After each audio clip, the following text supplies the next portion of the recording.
irregularly entering or staying in Egypt. In March, authorities forcibly returned 31 Eritrean nationals to Eritrea, including women and children, following prolonged arbitrary detention in harsh conditions without allowing them to challenge their detention or access asylum procedures. 6. 1. Egypt excludes security agencies from reviewing releases of jailed critics, the 31st of May. 2. Egypt quash death sentences in torture-tainted grossly unfair mass trial, the 28th of June. 3. Egypt investigate the suspicious death in custody of economist Ayman Hedhoud following his enforced disappearance, the 14th of April. 154. Amnesty International Report 2022-23. 4. Egypt end prosecution of rights defender for speaking out against sexual violence, the 12th of March. 5. Egypt release 9 Coptic Christians detained for attempting to rebuild church, the 30th of March. 6. Egypt Eritreans at imminent risk of deportation, the 25th of March. El Salvador Republic of El Salvador Head of State and Government, Nayib Armando Cortez. Authorities declared a state of emergency resulting in massive human rights violations, weakening of the rule of law, as well as a continuous and serious deterioration in access to public information. Attacks against human rights defenders and journalists remained entrenched. Authorities failed to pass a law guaranteeing the rights of victims of crimes under international law committed during the armed conflict, 1980 to 1992. The absolute prohibition of abortion remained in force. Background. In March, following a proposal by President Pkel, the Legislative Assembly decreed and then extended a state of emergency for 9 months, which remained in effect at the end of the year, and amended numerous laws in response to a spike in homicides allegedly committed by gangs. In September, the president announced his intention to seek re-election, despite criticisms from experts and organizations that the Constitution prohibits consecutive re-election. Arbitrary detentions and unfair trials. Most of the more than 60,000 arrests made during the state of emergency were allegedly arbitrary because they did not comply with legal requirements, namely that an arrest warrant must be issued or the person caught red-handed committing a crime. Some of the arrests were based solely on individuals having tattoos or a prior criminal record, or the fact that they were living in an area controlled by a gang. 1. Thousands of people were indiscriminately prosecuted, most of whom were denied contact with their legal representatives, access to the case file, information on the reasons for their detention, or the right to be heard at the indictment hearing. According to local organizations and lawyers, hearings, which were rushed, sometimes dealt with hundreds of defendants at a time. At the end of the year, President Pkel announced the imposition of a military siege on some areas and cities as a complementary measure to the state of emergency. In December alone, the military and police encircled 3 of the most populous and poorest cities, arresting hundreds of people on suspicion of being gang members. The Legislative Assembly approved criminal and procedural amendments contrary to international law. These included holding hearings and issuing sentences without the accused being present and withholding the identity of the judges, as well as abolishing maximum periods of pre-trial detention. According to local organizations, as of August, 89% of the habeas corpus writs filed in defense of people detained during the state of emergency had not been resolved. Both the Minister of Security and the chairman of the ruling party announced their intention to extend the state of emergency throughout 2023. Right to life and security of the person. During the state of emergency, El Salvador had the highest rate of people deprived of liberty of any country in the world, with 1,927 people imprisoned per 100,000 inhabitants. By the end of the year, there were more than 94,000 people detained in the country, despite the fact that the holding capacity of the country's prisons, as of February 2021, was 30,864, according to official data obtained by local organizations. Amnesty International Report 2022-23. 155. Extreme overcrowding resulted in violations of the right to life and physical integrity and caused serious sanitation problems and shortages of food and basic hygiene supplies, seriously affecting the health of detainees. Cases were documented where prisoners were ill-treated by prison guards, as well as cases of torture by gang members, including beatings, lynchings, and constant threats, which prison officials did not attempt to prevent. At least 90 men were reported to have died in state custody as of November. Civil society organizations reported that numerous death certificates documented signs of torture. In a large number of cases, organizations reported that the authorities did not officially inform the families of the deaths. There was no publicly available evidence that these events were being diligently investigated. Freedom of expression.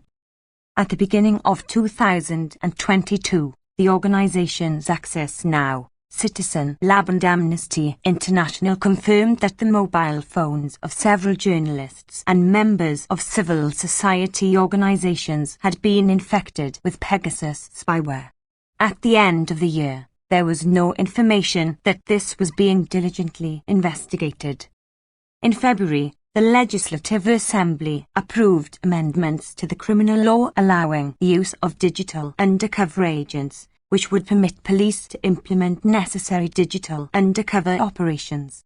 The Association of Journalists of El Salvador, APES, warned that vagueness and inconsistencies in the law risked leading to the legalization of abusive surveillance.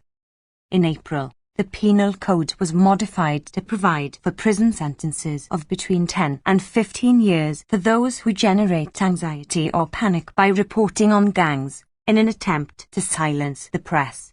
APES registered 125 attacks against journalists and reported that 11 had fled the country during 2022 in the context of threats on social media and public accusations by government figures.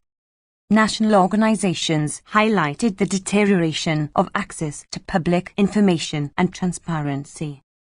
Human rights defenders.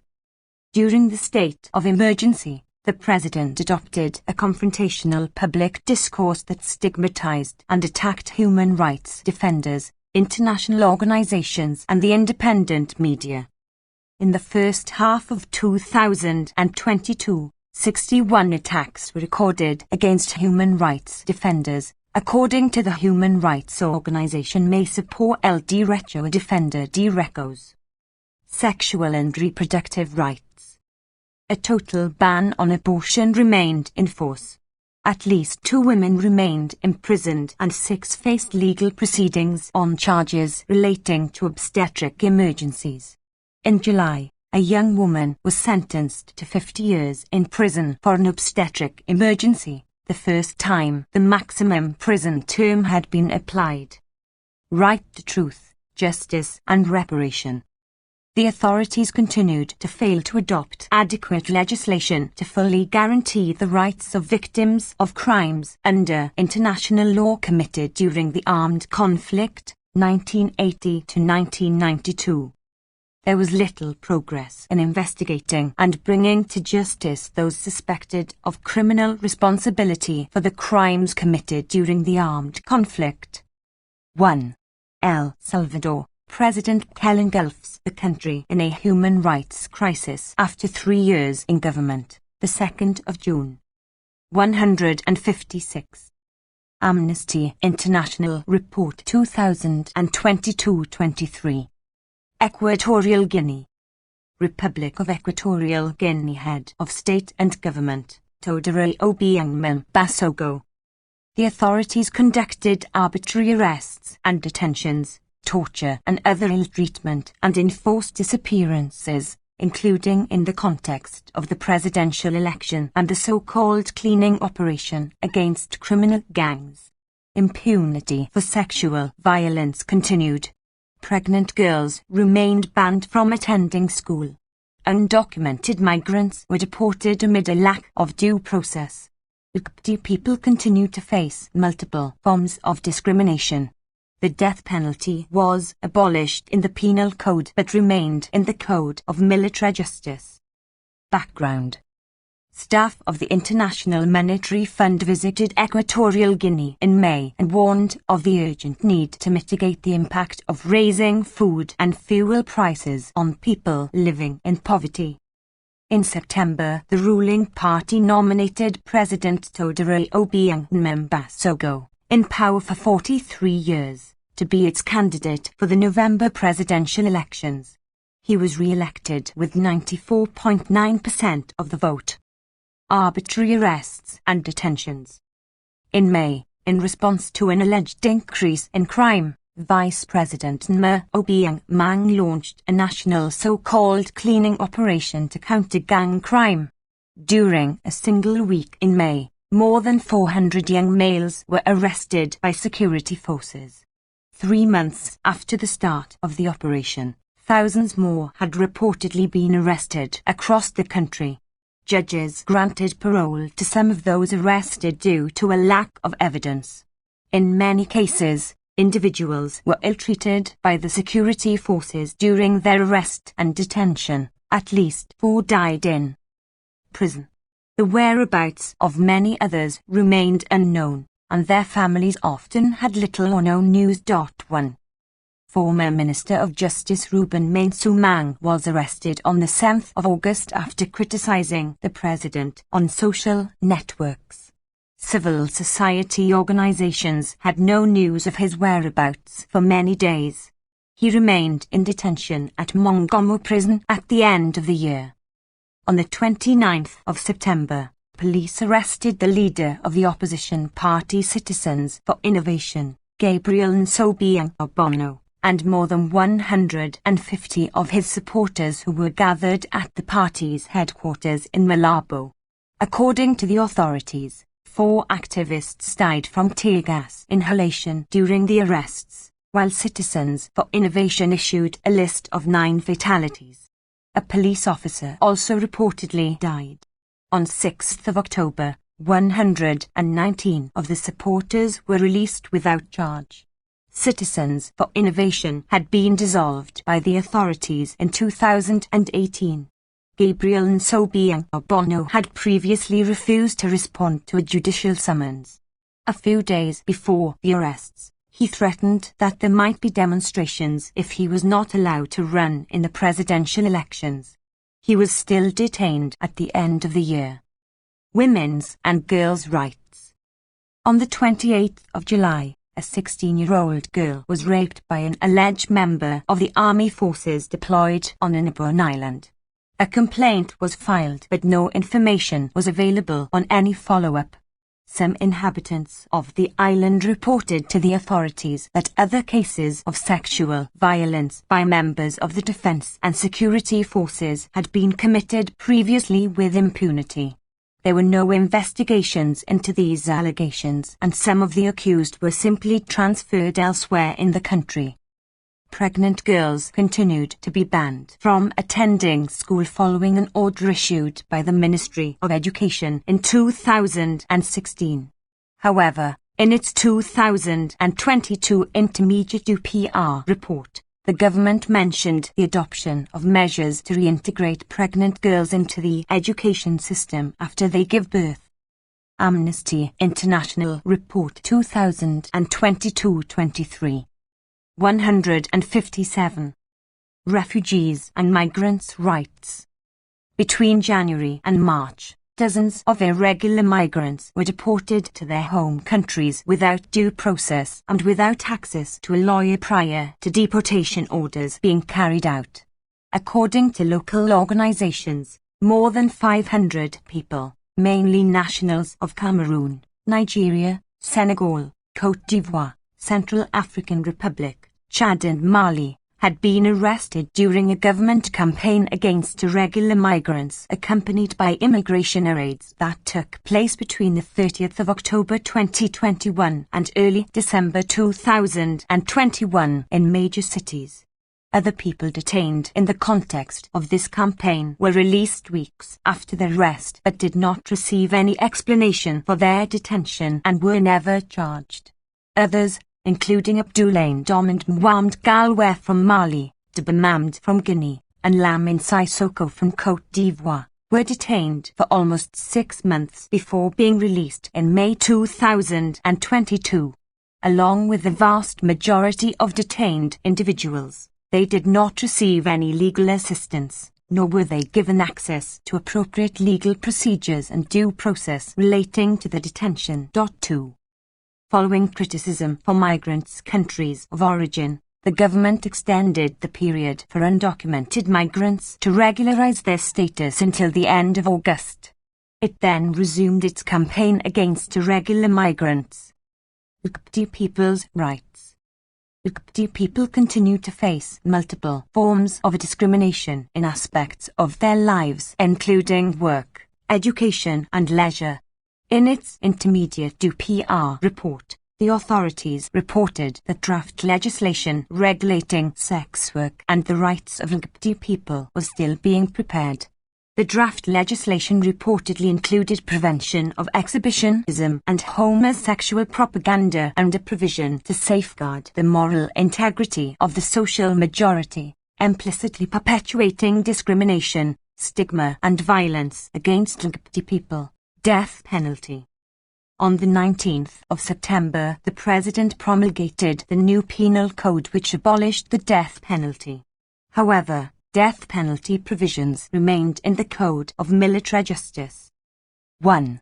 Equatorial Guinea, cleaning operation tramples on human rights, not crime, the 18th of August. 2. Equatorial Guinea, illegally detained irregular migrants must be released, the 29th of April. Eritrea. State of Eritrea Head of State and Government, Isaias Afwerki. The authorities continued to subject journalists, political dissidents, leaders and members of religious congregations to arbitrary detention, in some cases amounting to enforced disappearance. Conscripts to mandatory national service were forced to serve for indefinite periods. Allegations of sexual violence by military commanders against conscripts in the Sewer training camp persisted. Eritrea did not provide information about its COVID-19 vaccination program. Background. Despite being a member of the UN Human Rights Council, Eritrea persistently failed to engage with international human rights mechanisms. It did not respond to requests for country visits from the UN Special Rapporteur on the situation of human rights in Eritrea, a mandate established in 2012, or legislate for the protection of human rights in line with the human rights treaties it had ratified. Eritrean forces deployed in northern Ethiopia, mainly in western Tigray zone, since 2020, were complicit in the ethnic cleansing campaign against Tigrayan residents, carrying out extrajudicial executions, arbitrary detentions, rapes and other forms of sexual violence, and forced displacement. See Ethiopia entry 158. Amnesty International Report 2022-23. Enforced disappearances. The authorities continued to subject journalists, political dissidents, leaders and members of religious congregations to arbitrary detention amounting to enforced disappearance. The fate and whereabouts of 11 members of the G15 remained unknown since their arrest by security forces in September 2001. The G15 are a group of 15 veteran politicians who oppose President Afwerki. The 11 members were arrested after writing an open letter to the president demanding that he implement the draft constitution and hold open elections. The whereabouts and fate of the Swedish journalist, Dawit Isaak, and another 16 individuals who were assumed to have worked with the G15 also remained unknown. Siham Ali and Burhain Abriya disappeared after being arrested in 2012 of 2018, respectively.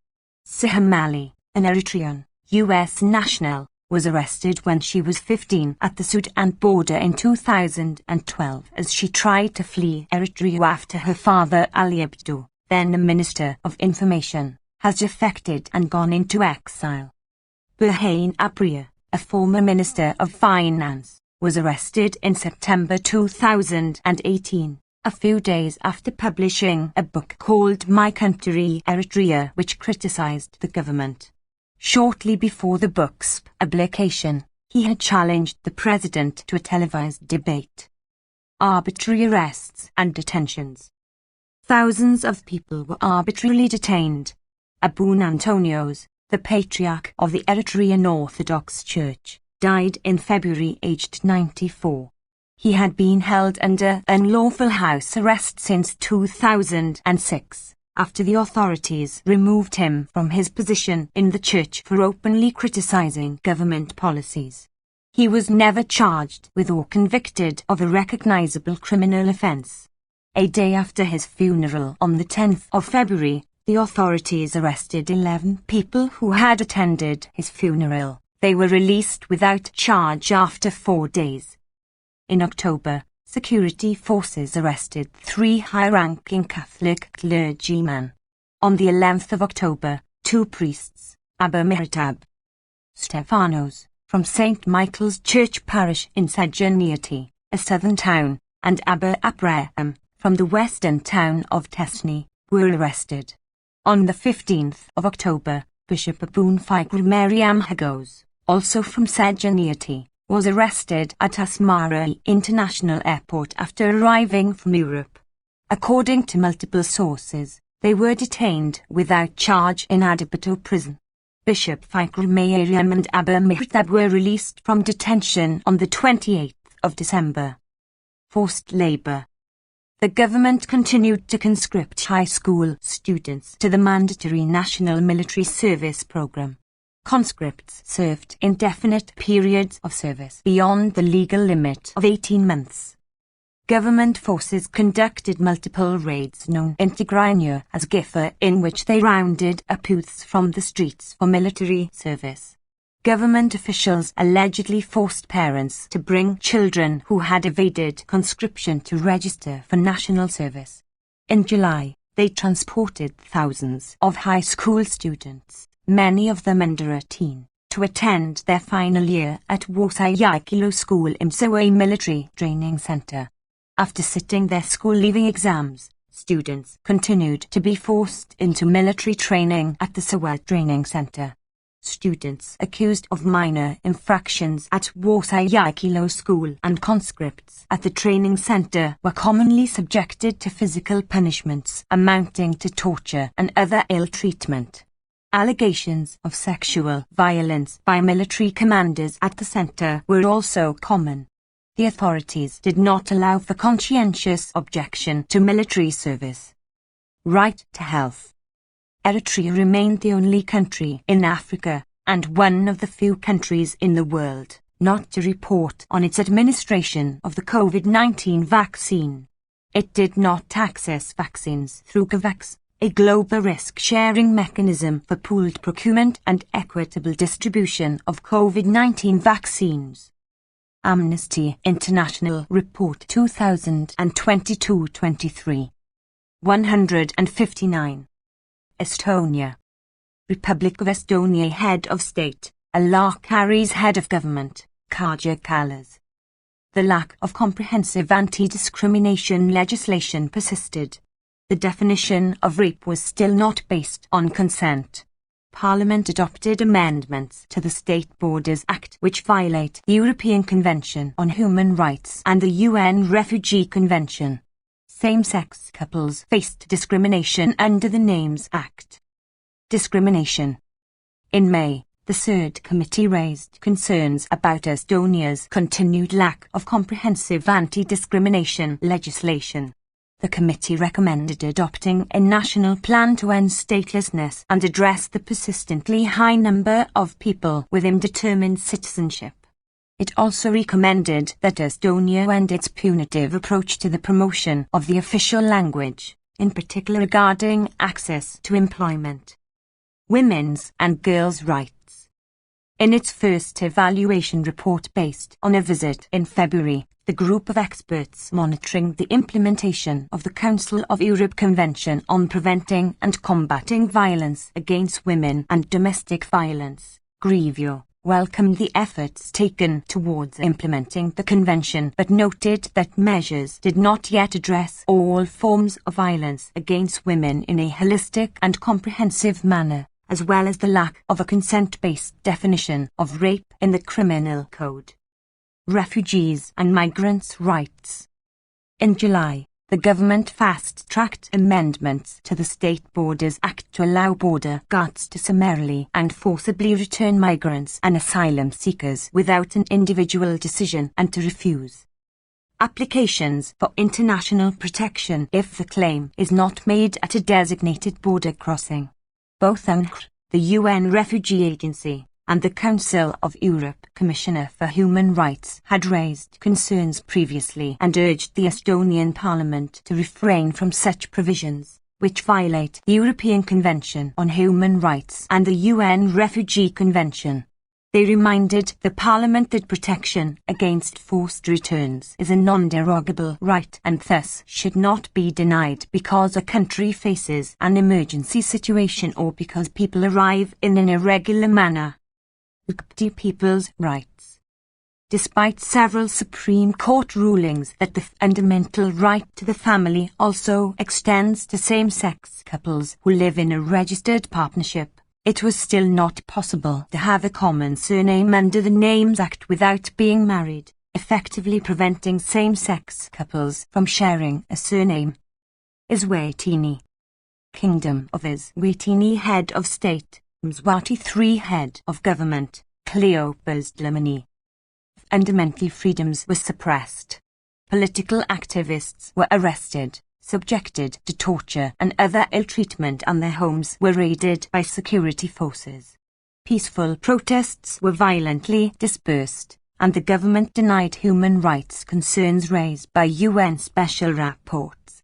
Hundreds remained at risk of forced eviction. People faced discrimination, harassment and exclusion. Women's rights organizations continued to raise concerns about gender-based violence, torture and other ill treatment. Security forces continued to intimidate and harass dissenters. On the 31st of January, Kolani Masiko, president of the Swaziland National 160. Amnesty International Report 2022-23.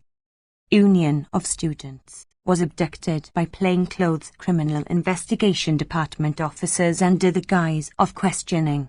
He was released on bail on the 4th of February after being charged with sedition and damage to property. 1 In May, he was again abducted outside the University of Eswatini by soldiers who beat him and then took him to Matsapa police station, from where he was later taken to hospital. Another student union leader, Sakilngs Umalo, was abducted by police officers on the 1st of February, assaulted, including by being electrocuted, and released the same day without charge. Police targeted Taibusi's Umlulayan Nonsetslu Campbell of the People's United Democratic Movement, PUDEMO, for wearing their party regalia during a protest in Mbaban City on the 23rd of March. They were put in a police vehicle, stripped, insulted and brutally beaten by over 40 police officers, mostly men, and dumped in Vachini Township. In August, the king publicly praised the police and encouraged officers to take an eye for an eye. Freedom of expression and assembly. the authorities continued to use the 1938 Sedition and Subversive Activities Act and the 2008 Suppression of Terrorism Act, STA, to silence critics. In June, Zweli Martin Dlamini, editor of Swaziland News, one of the country's few independent online newspapers, was declared a terrorist under the STA. In July, 3 UN special rapporteurs and other UN representatives raised concerns about the severe restrictions of fundamental freedoms in relation to the repression of mass protests. Among other violations, the government denied responsibility for the violations. On the 1st of September, the government banned South African national Sislo Ngomezulu from entering the country following his remarks about the annual Reed Dance, a cultural event. However, the ban may have arisen from his being a member of MPs Mduduzi Basaid Mabuza and Mthandani Dub's legal team. The MPs were detained in 2021 on trumped-up charges under the STA and for contravening COVID-19 regulations. They were brutally assaulted by correctional services officers in the early hours of the 22nd of September and denied medical care for over 24 hours until their lawyer filed an application at the court. On the 20th of September, the home of Pudemo's president, Mlangisi Makhaya, was bombed, reportedly by state agents. He and his family were out and no one was injured. Forced evictions. In April, the landowner enforced an eviction order against more than 8 homesteads in Camp Oak village in the Shizilni region. The homes of over 30 people were destroyed, while violent protests by youths in the community prevented some demolitions. No alternative housing was provided. In July, the landowner notified the Jedge community in Bunsley Farm of his court application to have them evicted from the land which they farm. Meanwhile, the residents were told to stop farming the land, putting them at risk of food insecurity. The move affected about 45 homesteads. The Farm Dwellers Control Amendment Bill, which aims to regulate relations between farm dwellers and farm owners, remained pending at the Senate. Ukpti people's rights. Ukpti people continue to face discrimination, harassment and exclusion.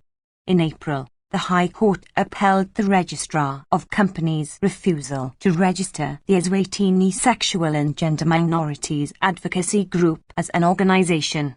In September, a mob harassed a gay couple in Mbabane, mocking them for pretending to be women. Gender-based violence. Gender-based violence was widespread. On the 11th of February, a woman was killed in Lingano by her former partner who stabbed her approximately 40 times. The perpetrator later died in hospital after being. Amnesty International Report 2022-23. 161. Attacked by a mob. Women's rights organizations intensified calls for the declaration of a national emergency, signing up to the Eswatini Gender-Based Violence Charter to end such crimes. Described as a people's initiative, the charter was championed by the American Bar Association in partnership with civil society groups and the government. 1. Eswatini student activist arbitrarily detained, facing malicious charges, must be released immediately. The 1st of February. Ethiopia. Federal Democratic Republic of Ethiopia Head of State, Sahle-Work Zewde Head of Government, Abiy Ahmed Ali. The federal government continued to impose restrictions on humanitarian aid to Tigray and halted all deliveries in August until November. Thousands of Tigrayan detainees were held arbitrarily in dire conditions, often in unofficial places of detention without access to lawyers. Opposition leaders were held in violation of court orders for their release. Government security forces and armed groups were responsible for the unlawful killings of civilians, which in some cases may have amounted to war crimes. Promises to investigate these crimes remained unfulfilled. Multiple incidents of conflict-related rape and other sexual violence were committed by Tigrayan forces in the Afar region. The right to freedom of expression was significantly eroded. Background: the conflict in Tigray spread to other regions of the country, primarily Amhara and Afar. Armed conflict and violence in the Somali, Southern, Gambia, Oromia, Amhara and Benishangul-Gumuz regions killed thousands of civilians and displaced communities. Conflict and climate change-related drought in Afar, Amhara, Oromia, Somali and other regions left millions in need of humanitarian assistance. Denial of humanitarian access. Since the start of the conflict in November 2020, the government had imposed restrictions on humanitarian aid to Tigray. In March 2022, it declared a humanitarian truce that allowed the number of aid convoys to the region to increase significantly, but delivery was stopped completely in August until November, following the resumption of fighting. The government's closure of banking and communications services in Tigray compounded the humanitarian crisis. In November, however, the cessation of hostilities, Pretoria Agreement was signed and deliveries, phone communication and passenger flights to Tigray partially resumed. According to the UN International Commission of Human Rights experts on Ethiopia, the government used starvation as a method of warfare. Arbitrary arrests and detentions. The government's mass detentions, targeting ethnic Tigrayans in many parts of the country including Western Tigray, Afar, Addis Ababa and Amhara, could have amounted to war crimes. Thousands of detainees were held in official and unofficial places of detention without judicial oversight of their detention and without access to lawyers. Detention conditions in Western Tigray were particularly dire because the authorities did not provide food and water for the detainees. Local communities provided some food and water, but it was insufficient.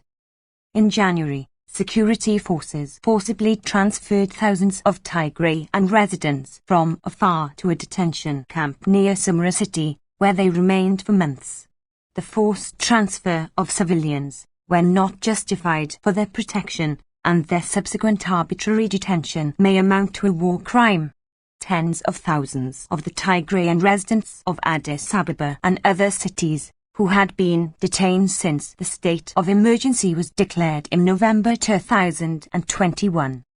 162. Amnesty International Report 2022-23. Were released without charge after it was lifted in February. The government continued to unlawfully detain Oromo Liberation Front, OLF, senior leaders Michael Baran, Kennedy Ayana, Jada Algira, Dorothy Data, Lima Benya, Jada Jebiza and Abdi Rigasa. They had been in detention since 2020, despite multiple court orders for their release. Following an order by the Federal Supreme Court in May, the police released Colonel Jemekwe Yana, another senior OLF official, who had been detained for nearly 2 years on terrorism charges. Dora Dibsa, the OLF chair, was released from house arrest in March after the National Election Board of Ethiopia demanded his release. He had been under house arrest since May 2021. In March and April, police arrested at least 30 members and leaders of the Boulders for True Democracy, an opposition political party, while they were celebrating public holidays in Addis Ababa. They were released without charge days later. In June, Sinti Uchekol, a senior leader of Boulders, was arrested in Bayhirda. The court ordered his release on bail, but the police moved him to Addis Ababa, where he was kept in detention and repeatedly moved to different police stations until his release in November. Unlawful attacks and killings. Security forces and armed groups carried out multiple unlawful killings, targeting civilians in the Oromia, Benishangul-Gumuz, Amhara, Tigray and Gambia regions, many of which may have amounted to war crimes. In March, The Ethiopian Government Communications Service promised to conduct investigations and prosecute those responsible for the killings, but by the end of the year there was no public information on the progress of those investigations or prosecutions. In March, a video was circulated on social media showing security forces burning 3 people alive. In June, a video of a mass killing in Omo Special Zone in Amara region was widely circulated. It showed Amara militias shooting and killing dozens of people after forcing them from the back of a truck. Also in June, at least 400 Amara civilians, mainly women and children, were summarily killed during a 5-hour attack in the Toll locality of West Welga Zone, allegedly by Omo Liberation Army, OLA, forces. Security forces near the area and local authorities failed to intervene to stop the attack. In July, similar attacks on Amara residents in Kellam Welga Zone, allegedly by OLA forces who targeted hundreds of ethnic Amara residents, were also reported. In August and September, Amara Fano militias and OLA forces killed hundreds of ethnic Amara and Omo civilians in an attack in the Horoguduru Welga zone of Omya. On 30 and the 31st of August, Amara Fano forces attacked Agamza, a town in Horoguduru, killing at least 60 Omo civilians. In September, hundreds of Omo and Amara civilians of 3 districts in Horoguduru were killed, allegedly in retaliatory attacks, again by Amara Fano militias and OLA forces. In January, in Abala, a town in Afar region which borders Tigray, hundreds of civilians were killed by Tigrayan forces and Afar police and militias. During the fight for control of Abala, Afar forces killed Tigrayan civilians in the town and the Tigrayan forces shelled it with artillery, indiscriminately killing dozens more, which amounted to war crimes. Multiple airstrikes in Tigray killed hundreds of civilians. According to the UN, airstrikes in January, allegedly carried out by government forces, killed more than 100 civilians in Debit. Following the resumption of hostilities between the Federal Army and the Tigrayan forces in August, airstrikes on Mekelle and Adede-Ero in August and September killed hundreds of civilians, including children. One airstrike on a kindergarten in Mekelle on the 26th of August killed at least 9 civilians, including children. Sexual and gender-based violence. Multiple incidents of conflict-related rape and other sexual violence were carried out by Tigrayan forces in Afar region. For survivors, Amnesty International Report 2022-23. 163 reported that they were raped and abused by members of the Tigrayan forces. One survivor said she was raped with her teenage daughter, who became pregnant as a result. Survivors faced health and psychosocial complications as a result of their ordeals, including abandonment by their husbands and social stigma. Many survivors felt unable to report their experience due to the potential risks to their livelihoods and families. Freedom of expression. The right to freedom of expression was significantly eroded, with authorities arresting at least 29 journalists and media workers in Tigray, Addis Ababa, Amara and Omya.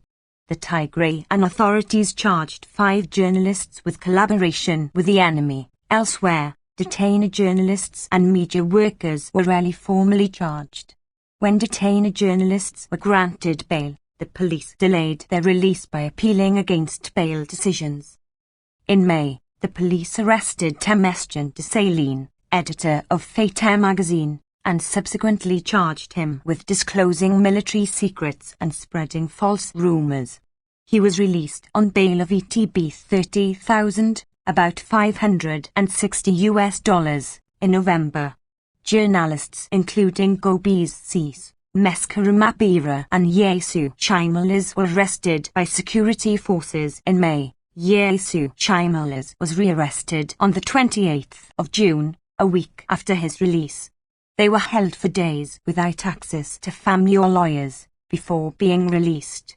In May, the authorities also expelled Tom Gardner, a journalist working for The Economist newspaper based in Addis Ababa, after he experienced online harassment by government supporters for his reporting on Ethiopia.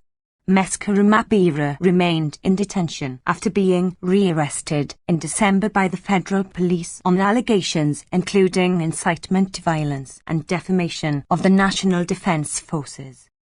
On the 30th of December, police arrested musician Tewodros Asfa and held him for a day for lyrics that criticized corruption by local authorities in Addis Ababa. In September, Alamu Saim, a senior government official, called a meeting of civil society organizations and gave 35 of them an official warning for publicly calling for a ceasefire and peace talks to end the conflicts ahead of the Ethiopian New Year. Days before, security forces had prohibited a media conference organized by civil society organizations and individuals to publicize their joint call for peace. Fiji. Republic of Fiji Head of State William Mayavalila Katanaivia Head of Government, Sitavan Iligumamada Rabuka, replaced Frank Bainimarama in December. Repressive laws and defamation suits were used to silence government critics. A new electoral law discriminated against married women. Members of the security forces were held accountable for past incidents of ill treatment, but police use of unnecessary or excessive force against suspects continued to be reported. Background: Fiji's elections, held on the 14th of December, resulted in the first change of government since the 2006 coup, with former Prime Minister Rabuka gaining support of the majority of seats in Parliament. In one of his first acts as head of government, he officially reversed the politically motivated travel bans against the Vice-Chancellor and President of the University of the South Pacific, Palalu Wailaya, and a Fijian academic, Padma Lal. Heads of governments at the Fiji-hosted Pacific Islands Leaders Forum meeting in July agreed to seek an advisory opinion from the International Court of Justice on the obligations of states under international law to protect the rights of present and future generations against the adverse impacts of climate change. 164. Amnesty International Report 2022-23. Freedom of expression. Freedom of expression remained restricted under the Public Order Act, as amended in 2012, and the Media Industry Development Act, 2010, while defamation suits and other politically motivated proceedings were used against political opponents and other government critics. In November, lawyer Richard Naidu was convicted of contempt of court for highlighting on social media a spelling mistake in a court judgment. He planned to appeal against the conviction, which Amnesty International and other legal and non-governmental organizations have called on the authorities to drop. 1. In August, lawyer and politician Aman Ravindra Singh was sentenced in his absence to 10 months in prison for contempt of court in relation to non-payment of a fine in a defamation case filed against him in 2018 by the then Prime Minister and Attorney General for posting messages on Facebook that were critical of them. Concerns were raised about restrictions on media coverage of a visit to Fiji in February by China's foreign minister. Gender-based violence and discrimination. A study published in May by the University of the South Pacific found 80% of women journalists in Fiji experienced sexual harassment in the workplace. The High Court did not rule on a legal challenge to a new electoral law which discriminated against women prior to the closure of voter registration for the December parliamentary elections. There were concerns that the law, which required women who wished to vote under their married name to apply for their name to be changed on their birth certificate, created obstacles to women's participation in the political process. Torture and other ill treatment. In May, A police officer was suspended from duty after video footage emerged of him violently assaulting a bus driver during an arrest in the town of Liberza.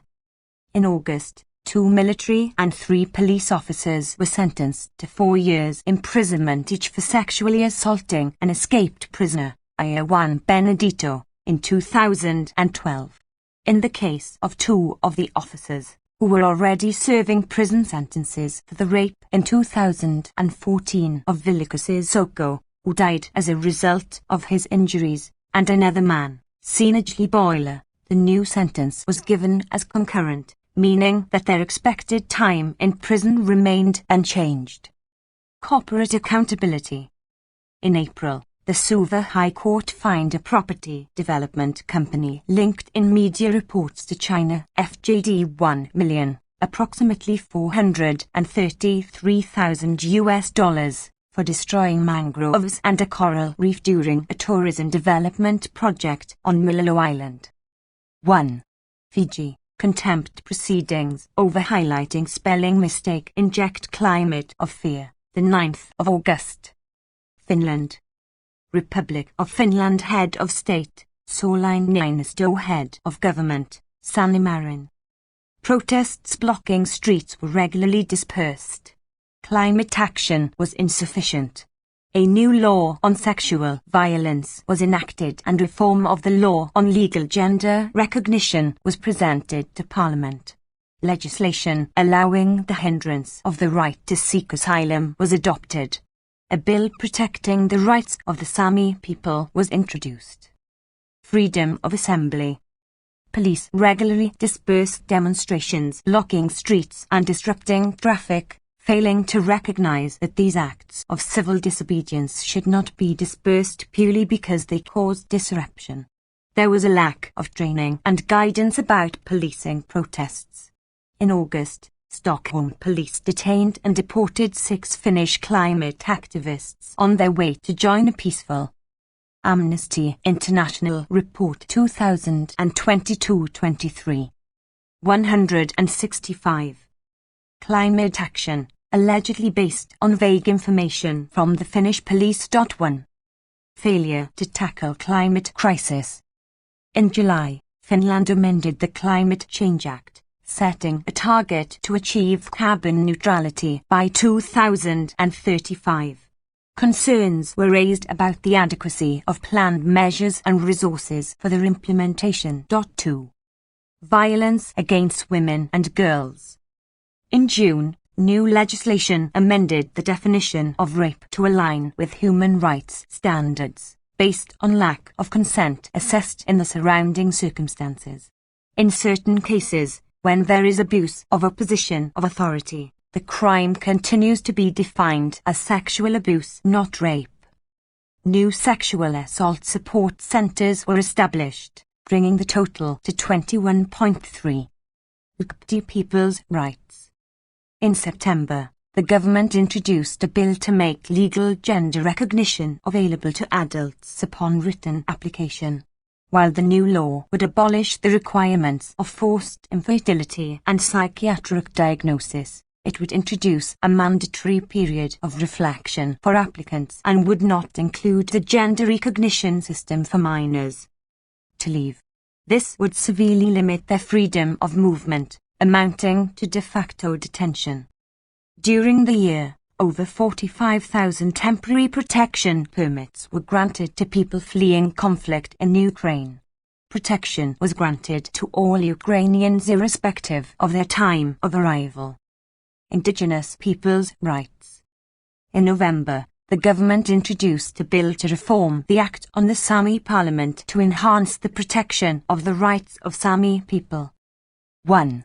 Open letter to the Stockholm police by Amnesty International Finnish and Swedish sections, the 31st of August, Finnish and Swedish only.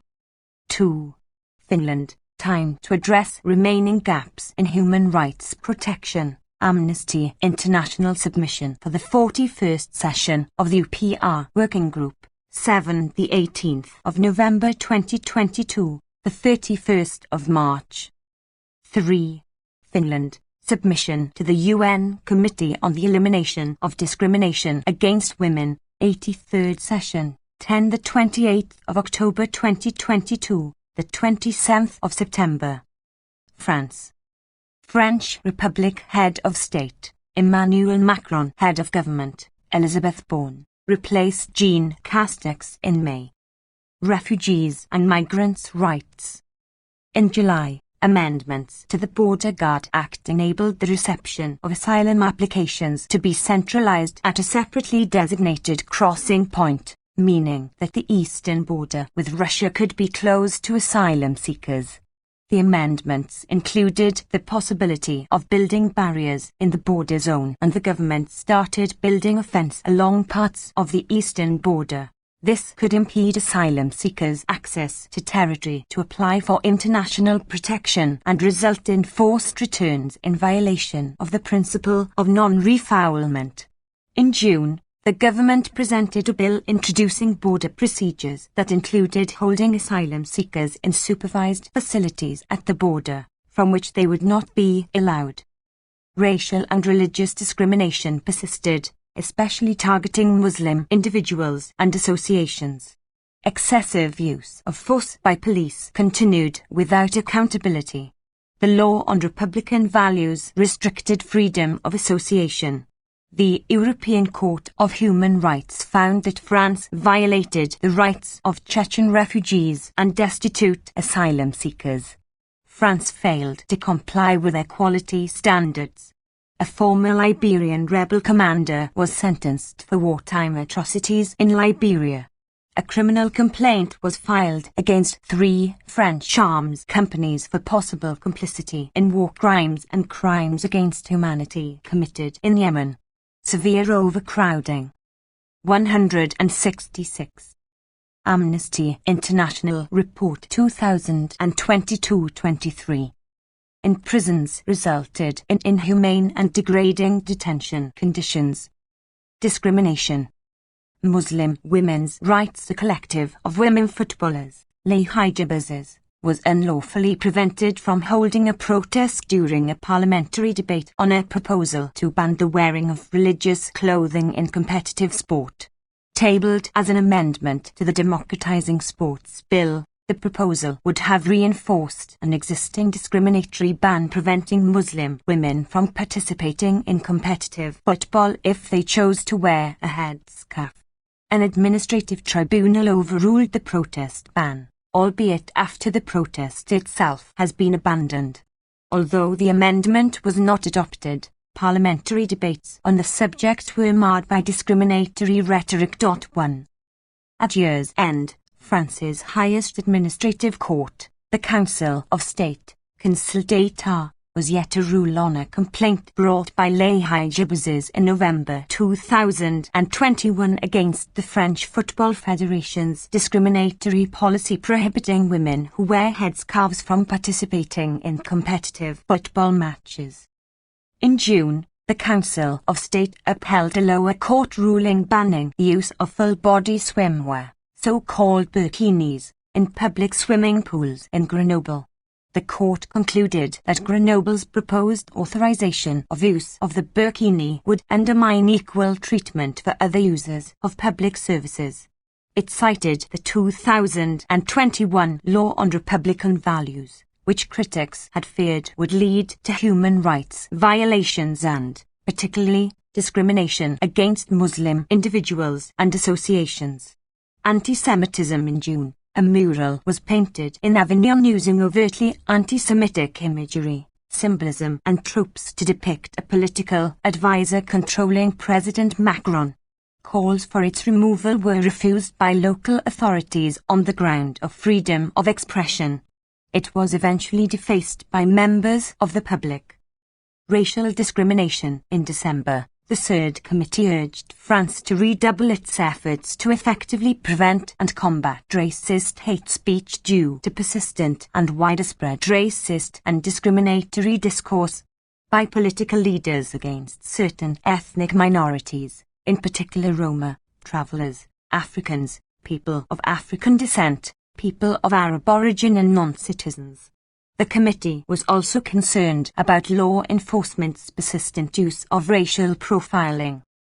A class action lawsuit filed in 2021 by a coalition of organizations with the Council of State, arguing that the government had failed to take measures to prevent racial profiling and that systemic racial discrimination by police was ongoing, was pending at the end of the year. Impunity. The public prosecutor decided to close the case of a young man who lost his hand during a police operation at a party near Eden when kinetic impact projectiles as well as stun and tear gas grenades were used inappropriately and in a dangerous manner, at night with low visibility. The prosecutor claimed the use of force was necessary and proportionate, in direct contradiction to the findings of a 2021 report by Amnesty International.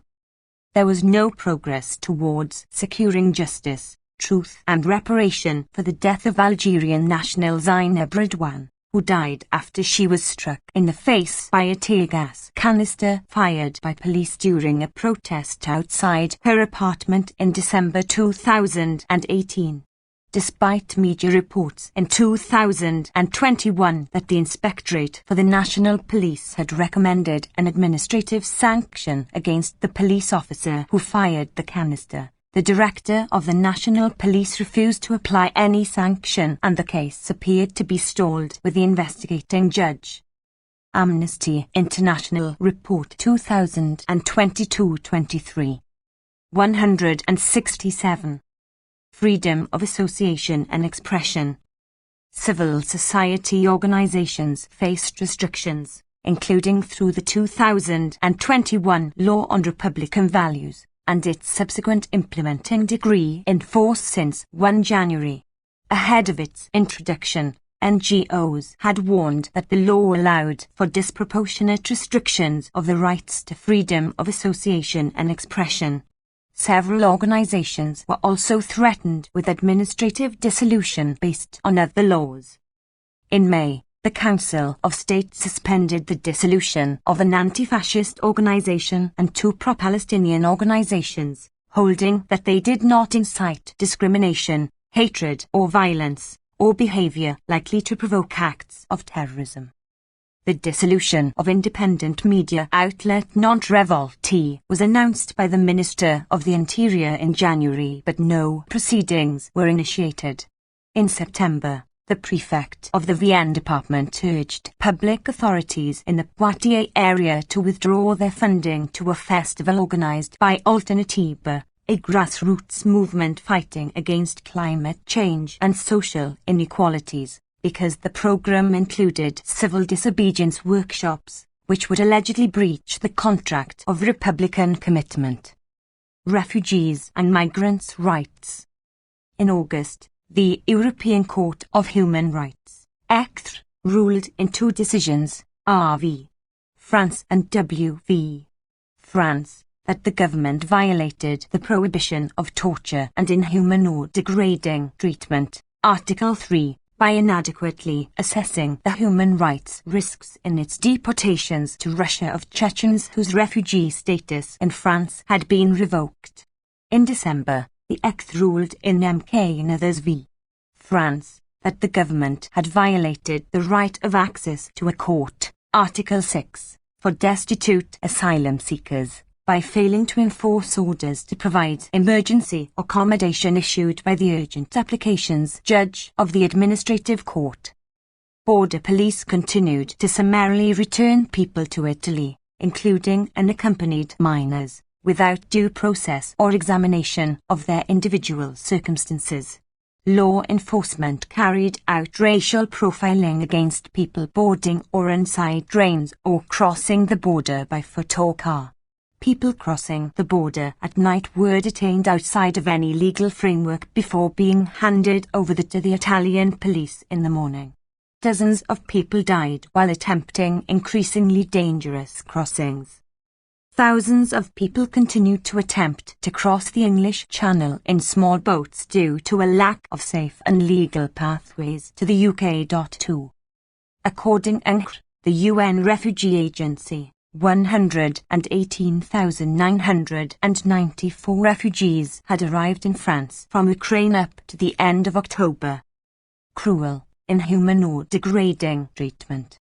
On the 24th of February, the UN Committee on the Rights of the Child condemned France's failure to repatriate French children enduring life-threatening conditions in Syrian detention camps for Islamic State, ISIS, suspects and their families, violating their rights to life and freedom from inhuman and degrading treatment. In July, France repatriated 35 children, 7 of whom were unaccompanied minors, and 16 mothers who were detained in camps in northeast Syria. In September, the ECT condemned France in its HF and others v.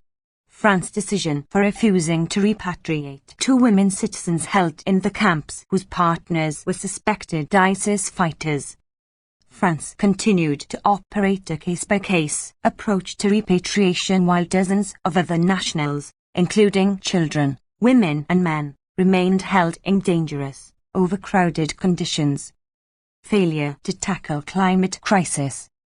In September, the Council of State reaffirmed the right to live in a healthy environment as a fundamental right. In October, the Council of State fined the government €20 million for 2 6-month. 168. Amnesty International Report 2022-23. Periods from July 2021 to July 2022 in which it failed to meet its legal commitment to comply with European standards on air quality. The fines were made payable to environmental campaign groups. By the end of the year, the state had failed to take adequate air quality improvement measures to ensure that pollution targets were met in the shortest time possible. Also in October, the cities of Paris, New York and Poitiers, as well as Amnesty International France, joined an ongoing lawsuit brought by a civil society coalition against Total Energies in 2017. The grounds for the lawsuit were the company's failure to meet the objectives of the Paris Agreement and to exercise meaningful due diligence with regard to the climate crisis, as required by the French duty of vigilance law. Right to truth, justice and reparation. In November, the Paris Criminal Court delivered a historic judgment convicting a former Liberian rebel commander, Kunti Kamara, for war crimes committed in Liberia between 1989 and 1996, including complicity in crimes against humanity and as a direct perpetrator of torture and barbaric acts. Concerns remained regarding the interpretation of universal jurisdiction in French law. The interpretation, one of the most restrictive in the world, continued to render the exercise of universal jurisdiction effectively void for most crimes under international law, irresponsible ARMS transfers. In June, a coalition of NGOs filed a criminal complaint to the Paris Judicial Court against French arms companies Dassault Aviation, Thales Group and MBDA France, citing their possible complicity in war crimes and crimes against humanity as a result of transfers of arms to Saudi Arabia and the United Arab Emirates for use in Yemen. The government and parliament made no progress towards reaching an agreement to establish a parliamentary oversight mechanism on arms transfers. Inhumane detention conditions. In June, the French section of the International Prison Observatory and Amnesty International called for a national action plan to urgently address overcrowding and inhumane conditions in French prisons, as highlighted by an ECT judgment in 2020. 1. France. Prefecture of Police tries to suppress women footballers' protest against lawmakers' latest attempt to undermine Muslim women in sport, the 10th of February. 2. France, Rights Under Pressure, Amnesty International submission to the 43rd session of the UPR Working Group, the 1st of May 2023, the 26th of October. Gambia. Republic of the Gambia Head of State and Government, Adama Barrow. The government agreed to implement most of the recommendations of the Truth, Reconciliation and Reparations Commission, including the prosecution of former President Yahya Jammeh for human rights violations during his presidency. Freedom of expression for critics of the government was under threat. The police used excessive force on protesters. Women continued to be underrepresented in politics as well as in the media. Prisons remained overcrowded and people were kept in pre-trial detention for long periods of time. At least 5 people were sentenced to death. Background: Adama Barrow started his second term as president in January. Legislative elections were held in April. Right to truth, justice and reparation. In January, 3 former junglers, members of a paramilitary death squad under Yahya Jammeh's presidency, including the former Amnesty International Report 2022-23. 169 State Guard commander were arrested upon arriving in the country from Equatorial Guinea. As no charges were pressed against them, the High Court ordered their release a month later. In March, the Truth, Reconciliation and Reparations Commission, TRC, whose aim is to create an impartial record of human rights violations and abuses committed during the 22-year rule of former President Yahya Jammeh, recommended an amnesty for former Armed Forces Provisional Ruling Council Vice Chairman Sana Sabally, who admitted responsibility for the extrajudicial killings of soldiers. Victims-led organizations condemned the procedure by which the amnesties were recommended, without their input, and asked the government to ignore the TRC's recommendation for Sana Sabally's amnesty.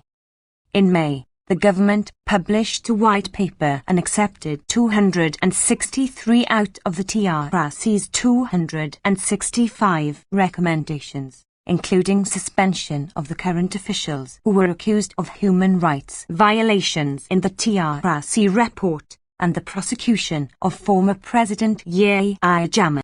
The government rejected the TRC's recommendation for an amnesty for Sana Sabally.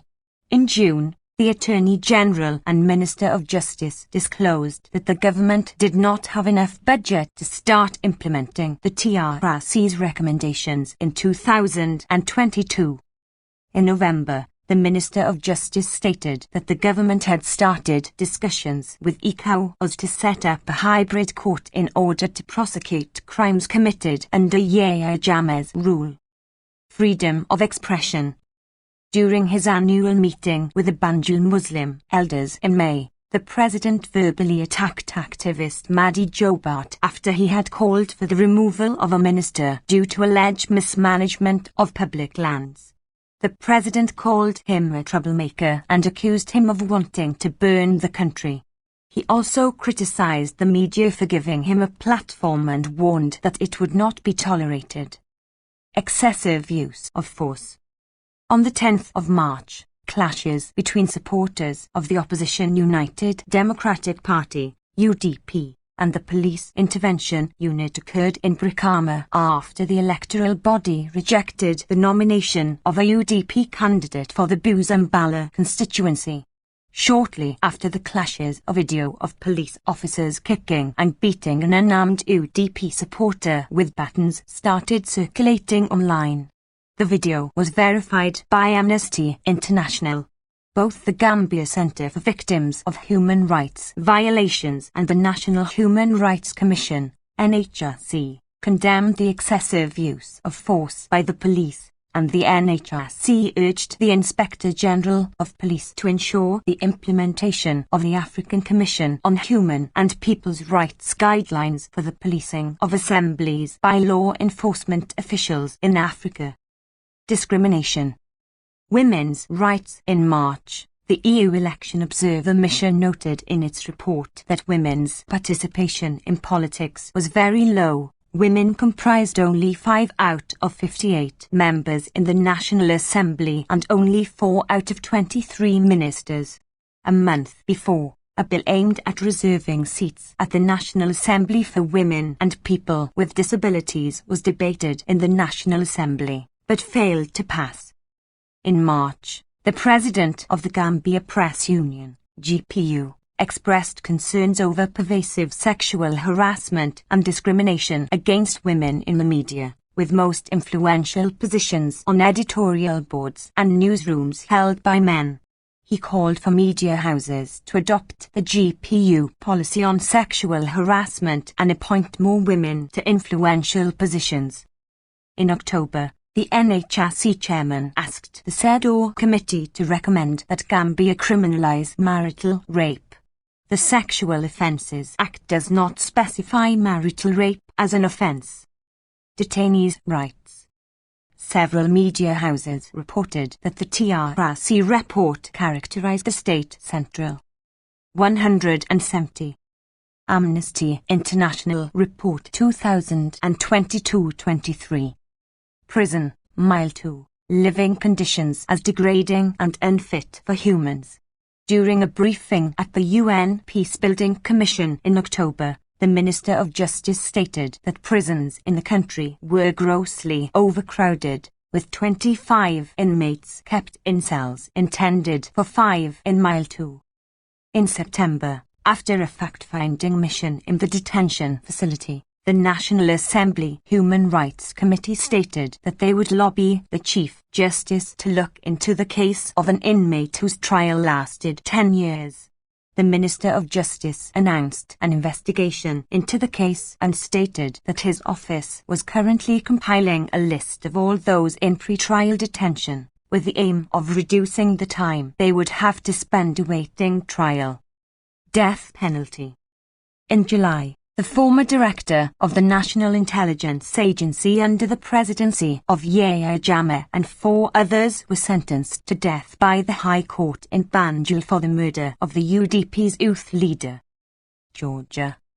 Georgia Head of State, Salome Zurabishvili Head of Government, Irakli Garibashvili. Freedom of expression was further restricted. Selective justice and politically motivated prosecution of government opponents persisted. New laws increased the government's surveillance powers and further eroded independence of the judiciary and official watchdogs. Women and girls continued to suffer discrimination and high levels of violence. Failure to effectively investigate torture and other ill treatment remained a concern in government-controlled and breakaway territories. Background. Georgia continued to experience a protracted political crisis. Amidst such concerns, in June, the European Commission deferred granting Georgia EU candidate member status, making it conditional on addressing 12 priority areas including democratic governance, judicial reform and respect for human rights. The soaring remittances from Russia and the influx of more than 100,000 people from Russia following its full-scale invasion of Ukraine aided economic growth but apparently contributed to an increased cost of living and economic inequality. Dire labour market opportunities for youth drove high levels of emigration. In March, the European Committee of Social Rights expressed concern over Georgia's insufficient measures to overcome environmental pollution and ensure access to safe drinking water, as well as the failure to guarantee social security to all workers and their dependents. Freedom of expression. Increasingly aggressive rhetoric from the authorities and defamation suits against critical journalists had a chilling effect on freedom of expression, as did the failure to effectively investigate crimes against journalists.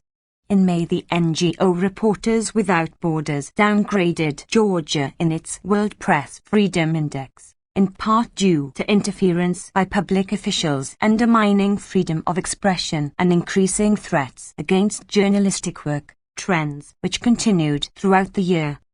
On the 4th of April, Tbilisi City Court sentenced 6 people to 5 years imprisonment each for the violent attacks against journalists at the Tbilisi Pride March in July 2021. Which resulted in the death of camera operator Lexo Lashkarova.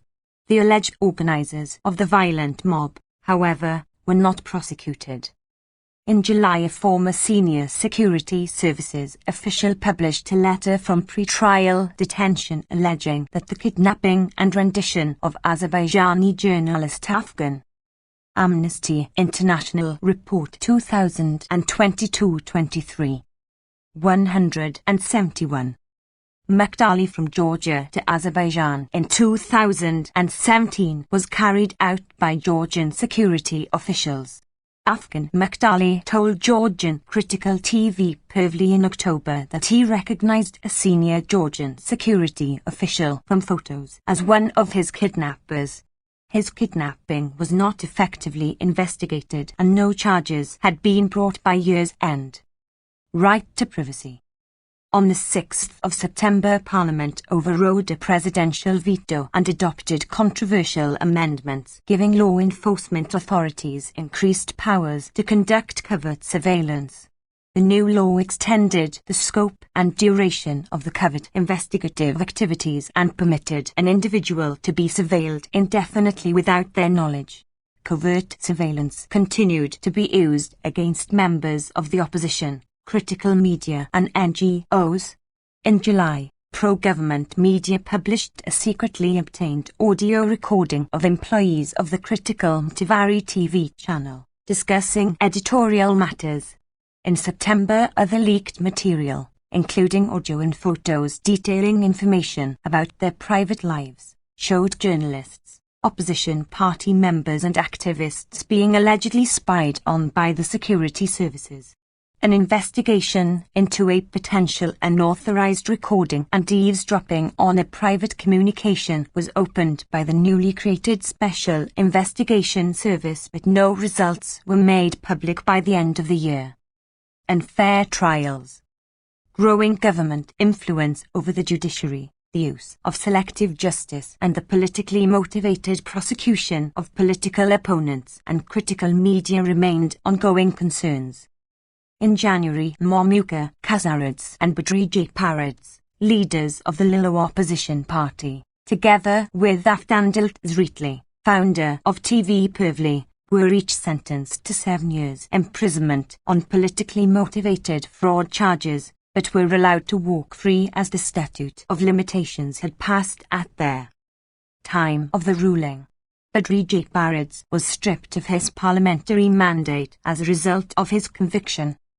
The trial of Georgia's former president Michail Saakashvili continued as his health deteriorated. Despite medical reports pointing to possible heavy metal poisoning and a significant increased risk of mortality, by the end of the year court in Tbilisi had not deferred serving his prison sentence on medical grounds. In March, the European Court of Human Rights submitted for review complaints over violations of the former president's fair trial rights. In May, Ika Gvarimia, director of Mtivari TV, was sentenced to 42 months imprisonment on unfounded charges of abuse of authority. The Court of Appeals upheld the sentence in November. 1. In June, the Council of Europe's Venice Commission noted that the speed and scope of 2021 amendments to the law on common courts may create a chilling effect on judges' freedom of expression and internal judicial independence, with a perceived aim to control and silence them. In April, 5 judges challenged the new law at the Constitutional Court over violations of the constitutional protection of freedom of expression, torture and other ILL treatment. On the 12th of January, the State Inspector's Service tasked with investigating human rights violations by the police was abolished and replaced with 2 new agencies. The moves were criticized by civil society as leading to less effective and less independent agencies, negatively impacting on the state's ability to effectively investigate human rights violations by police, including allegations of torture and other ill treatment and deaths in custody, or to ensure justice for these crimes. Rights of women and girls. Between January and September, 14 cases of murder and 23 cases of attempted murder of women were reported in the media, prompting concerns that femicide and other forms of gender-based violence continued to 172.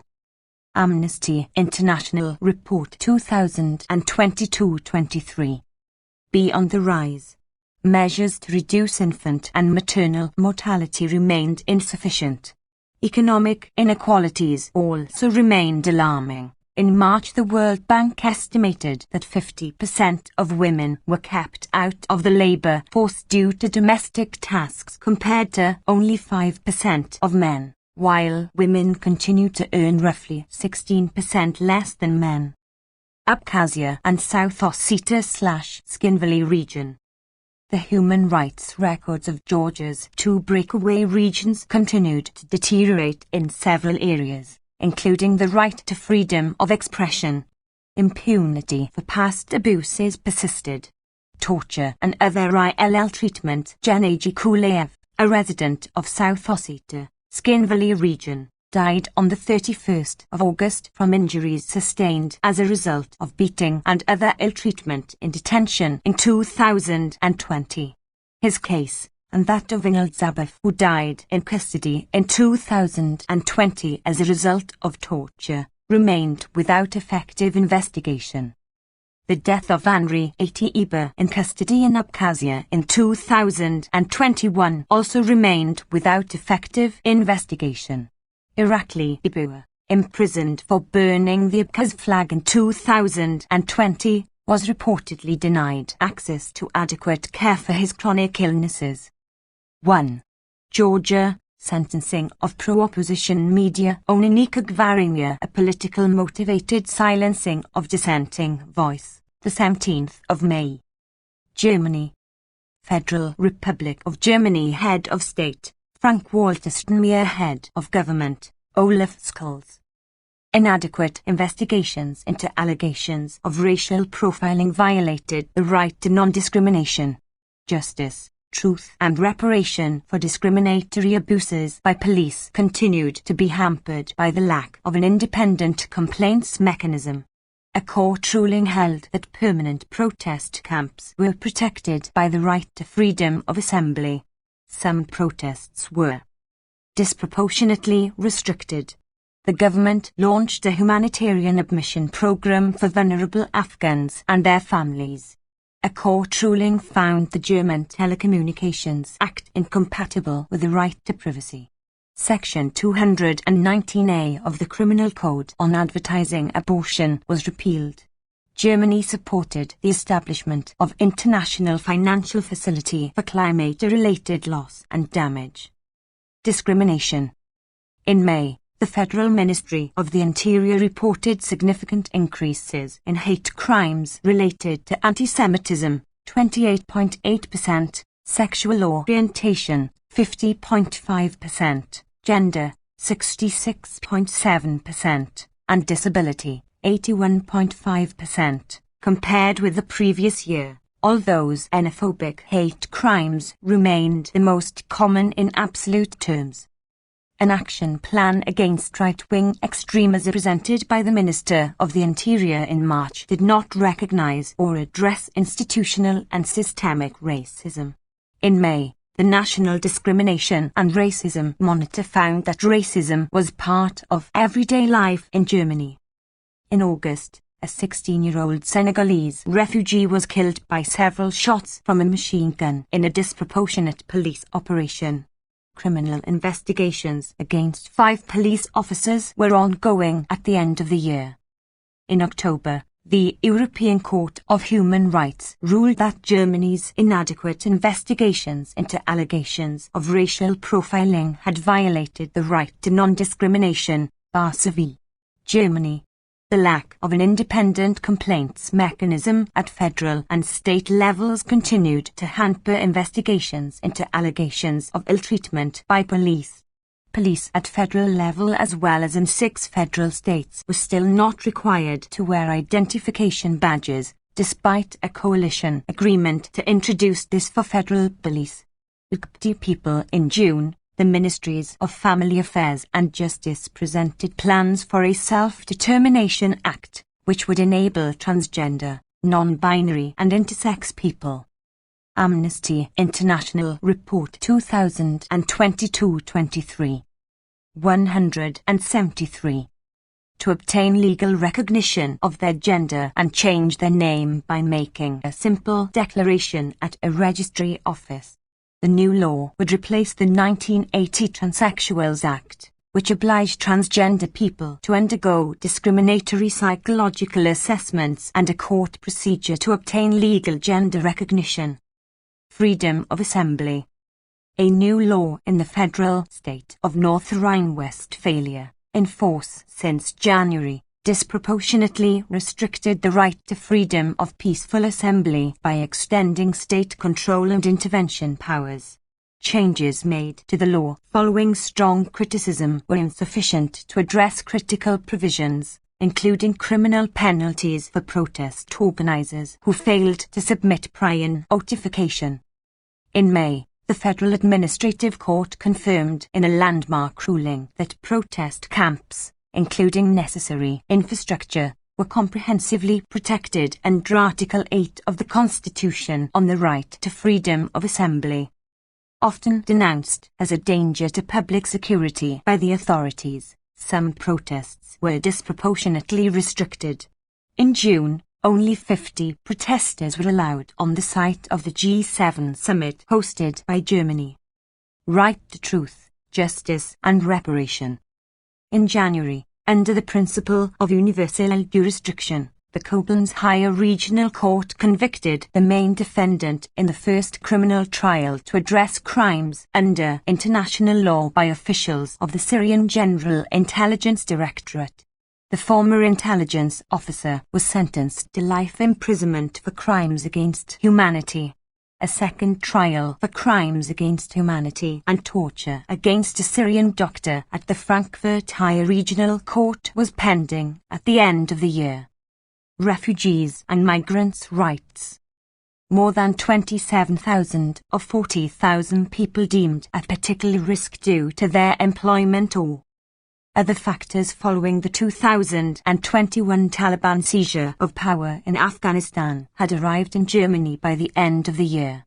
In October, the government launched a humanitarian admission program aiming to approve admission for 1,000 such at-risk people and their family members per month. People at risk who had already left Afghanistan for neighbouring countries were excluded from the program. The government outsourced to NGOs the time-consuming task of proposing and registering individual cases and commissioned an automated algorithm system to score and select people for admission, prompting concerns over fairness and transparency. Some 1,021,700 Ukrainian refugees received temporary protection in Germany under the provisions of the EU Temporary Protection Directive. In December, the Ministers of the Interior of the federal states agreed to temporarily halt deportations to Iran, except for individuals convicted of crimes or considered so-called potential attackers. Right to privacy. In April, the Federal Constitutional Court found multiple provisions of the Bavarian Constitution Protection Act to be unconstitutional. The court held that government surveillance powers, such as the screening of devices and blanket data retention, were neither sufficiently specific nor proportionate and violated German constitutional rights to information, self-determination, the privacy of telecommunications and the inviolability of the home. In September, the European Court of Justice ruled that the German Telecommunications Act, which required general and indiscriminate retention of the customer's traffic and location data by Internet service providers, was incompatible with EU law, including the right to privacy. The German Ministry of Justice announced that it would reform the law. 174. Amnesty International Report 2022-23. Corporate accountability. In May, the Federal Ministry for Economic Affairs and Climate Action denied investment guarantees for Volkswagen's business in China due to human rights concerns. Irresponsible ARMS transfers. In October, The Federal Ministry for Economic Affairs and Climate Action announced key elements of a future arms export control law. The proposal envisaged binding criteria for the approval of arms exports, including a human rights assessment with a focus on women, girls and marginalized groups in the recipient state. Sexual and reproductive rights. In July, Section 219A of the Criminal Code, which had resulted in doctors being criminalized for advertising abortion, was repealed, allowing doctors to provide detailed information on options for terminating a pregnancy without fear of criminal prosecution. Judgments issued under the Section 219A provision were to be repealed. However, Section 218, regulating abortion within the criminal law, remained in place, and no commission began work to fully decriminalize abortion, contrary to such plans set out in the coalition agreement. Failure to tackle climate crisis. The German Environment Agency predicted that Germany would fail to meet its self-imposed targets to reduce emissions from their 1990 levels by at least 65% by 2030 and 88% by 2040. The government accelerated domestic climate action, in particular the expansion of renewable energy, but approved investments in liquid natural gas import infrastructure as well as a temporary tax reduction on petrol and diesel. Germany maintained its contribution to climate finance but failed to deliver on its pledge to increase funding to €6 billion. Germany supported the establishment of International Financial Fund to support countries incurring climate-related loss and damage at COP27. Germany also launched the Global Shield against climate risks and committed additional funding in this area. Ghana. Republic of Ghana Head of State and Government, Nana Addo Dankwa Akufo-Addo.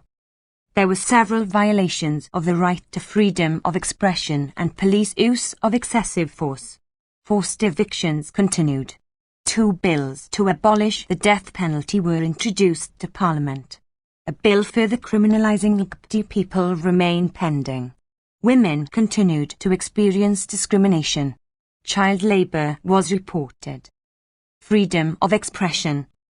The 2022 Reporters Without Borders World Press Freedom Index noted a regression in freedom of expression in Ghana. In February, radio host Ohenababo Mabeni was sentenced to 2 weeks in prison and fined GHS $3,243 for contempt of court after he published a video alleging that President Akufo-Addo conspired with judges to influence the 2020 presidential elections. In August, the Kumasi Traditional Council in the Ashanti region ordered the suspension of radio station Ripper FM after it broadcast an interview with an opposition party leader who accused the traditional authority of ignoring illegal mining activities in the region and said he would organize a protest. 3 days later, the station was allowed to resume operations after its management apologized. Excessive use of force. Various incidents were reported of police officers using excessive force. On the 3rd of February, a group of plainclothes security officers assaulted a radio presenter, reportedly damaging his eardrum when he refused to surrender his phone. The presenter had filmed the officers escorting handcuffed suspects in Takoradi. Amnesty International Report 2022-23. 175. On the 17th of May, protesters attacked a police station during a violent protest in Krenza, Bono East region. The police fired shots, killing a bystander. At least 5 protesters sustained injuries, including gunshot wounds. On the 13th of June, the media reported that police used tear gas and fired warning shots into the air to disperse a student protest in the Ashanti region. At least 25 students were treated for respiratory issues and other injuries. The government denied that any live shots were fired at the students. An investigation was opened and 3 police officers were disciplined as a result. Torture and other ILL treatment. In February, social activist Oliver Bach of Ormore was charged with treason after he threatened to stage a coup if Parliament passed the electronic levy bill. He alleged that, during his arrest and 2-month detention, he was beaten for more than 3 hours by security officials, occasionally held in solitary confinement, and that the police threatened to subject him to enforced disappearance. His case was still pending at the end of the year. In March, investigative journalist Michael Idu was reportedly assaulted and tortured by soldiers of the Afari military hospital for filming an office belonging to the ruling party on the hospital grounds. They allegedly hit him repeatedly and forced him to do push-ups, including with a block of cement around his waist. In December, Human Rights Watch reported that chaining of people with actual or perceived mental health conditions in traditional healing or faith-based facilities persisted, despite such practices being banned. The organization visited 5 facilities and observed more than 60 people being held in chains or cages, including children. Forced evictions. Incidents of forced evictions continued. In June, the Greater Accra Regional Security Council, directed by the regional minister, demolished hundreds of homes in an informal settlement in Farafraha, in the capital. Accra, located on land belonging to the Council for Scientific and Industrial Research. The residents were given 48 hours notice and were not relocated, therefore being made homeless. Death penalty.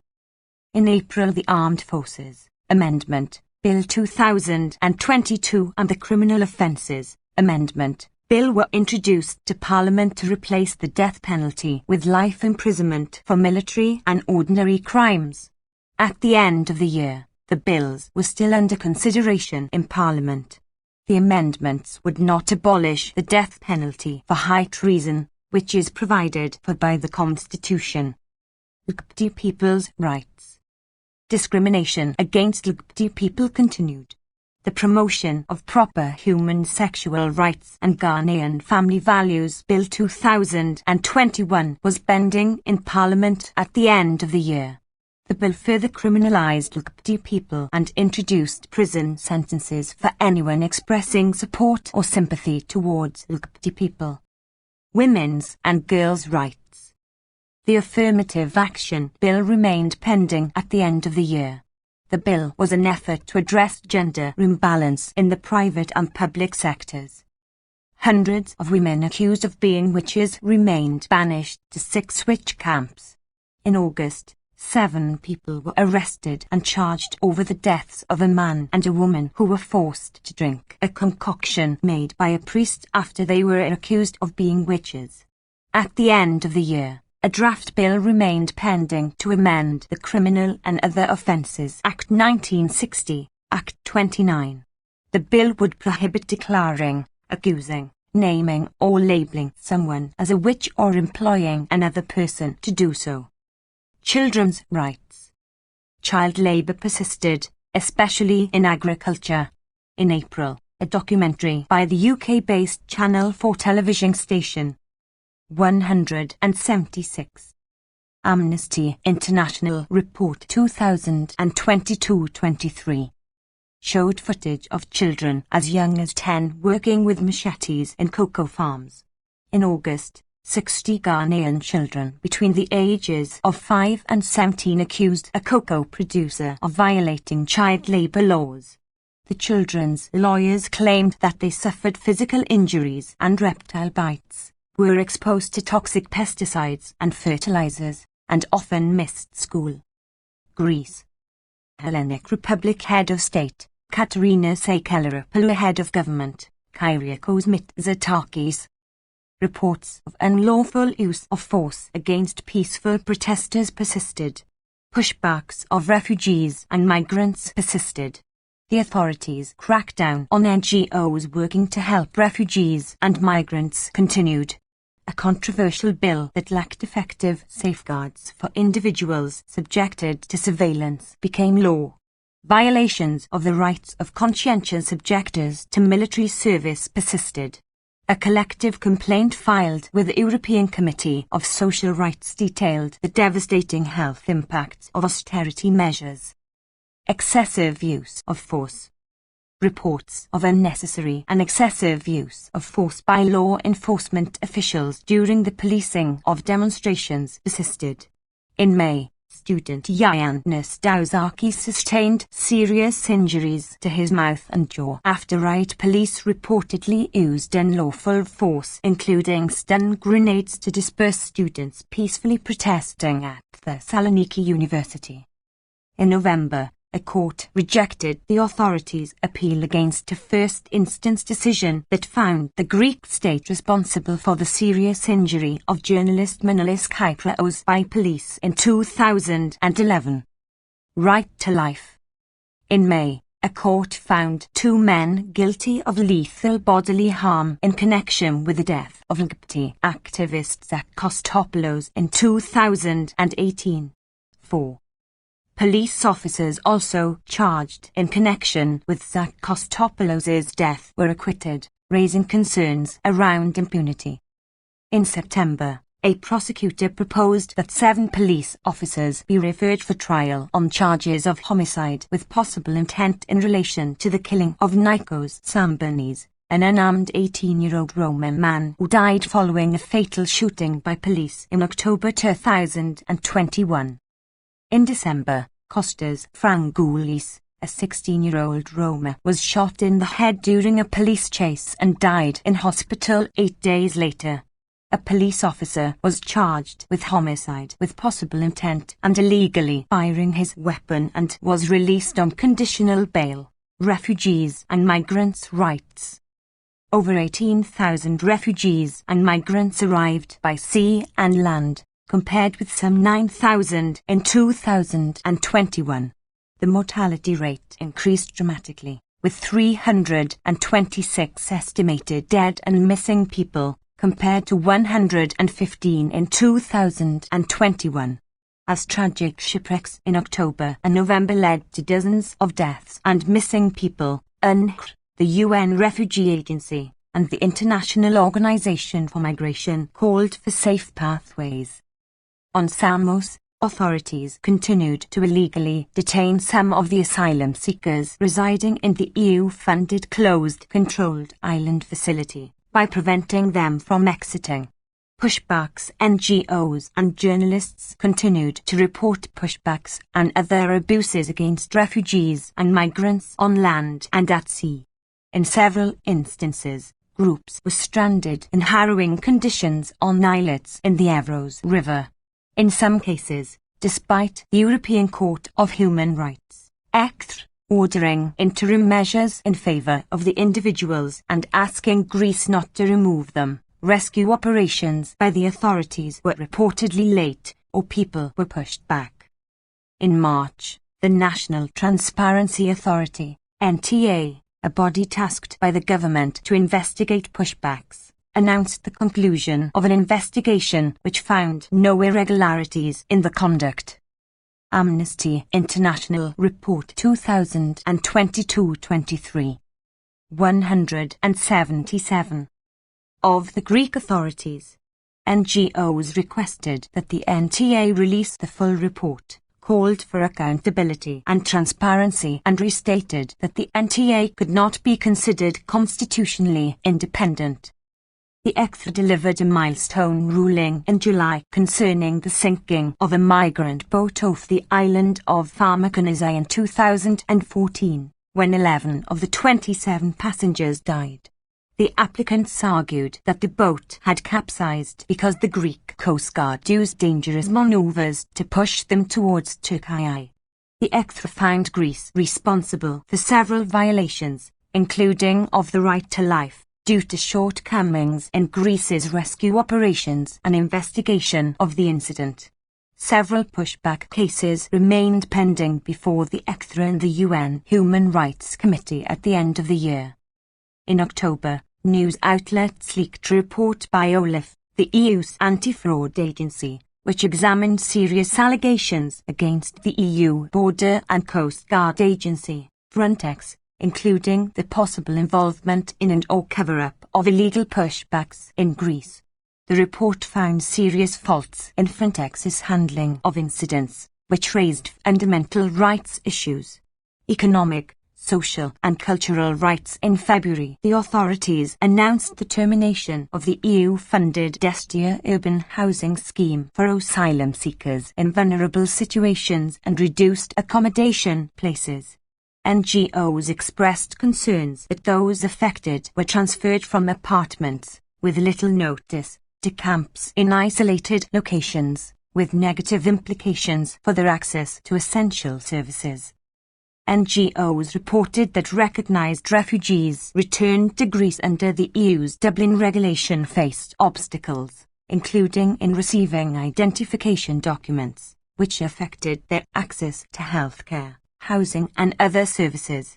Human rights defenders. In June, the UN Special Rapporteur on the situation of human rights defenders denounced the criminalisation of humanitarian assistance and the onerous registration requirements imposed on organisations working in this field.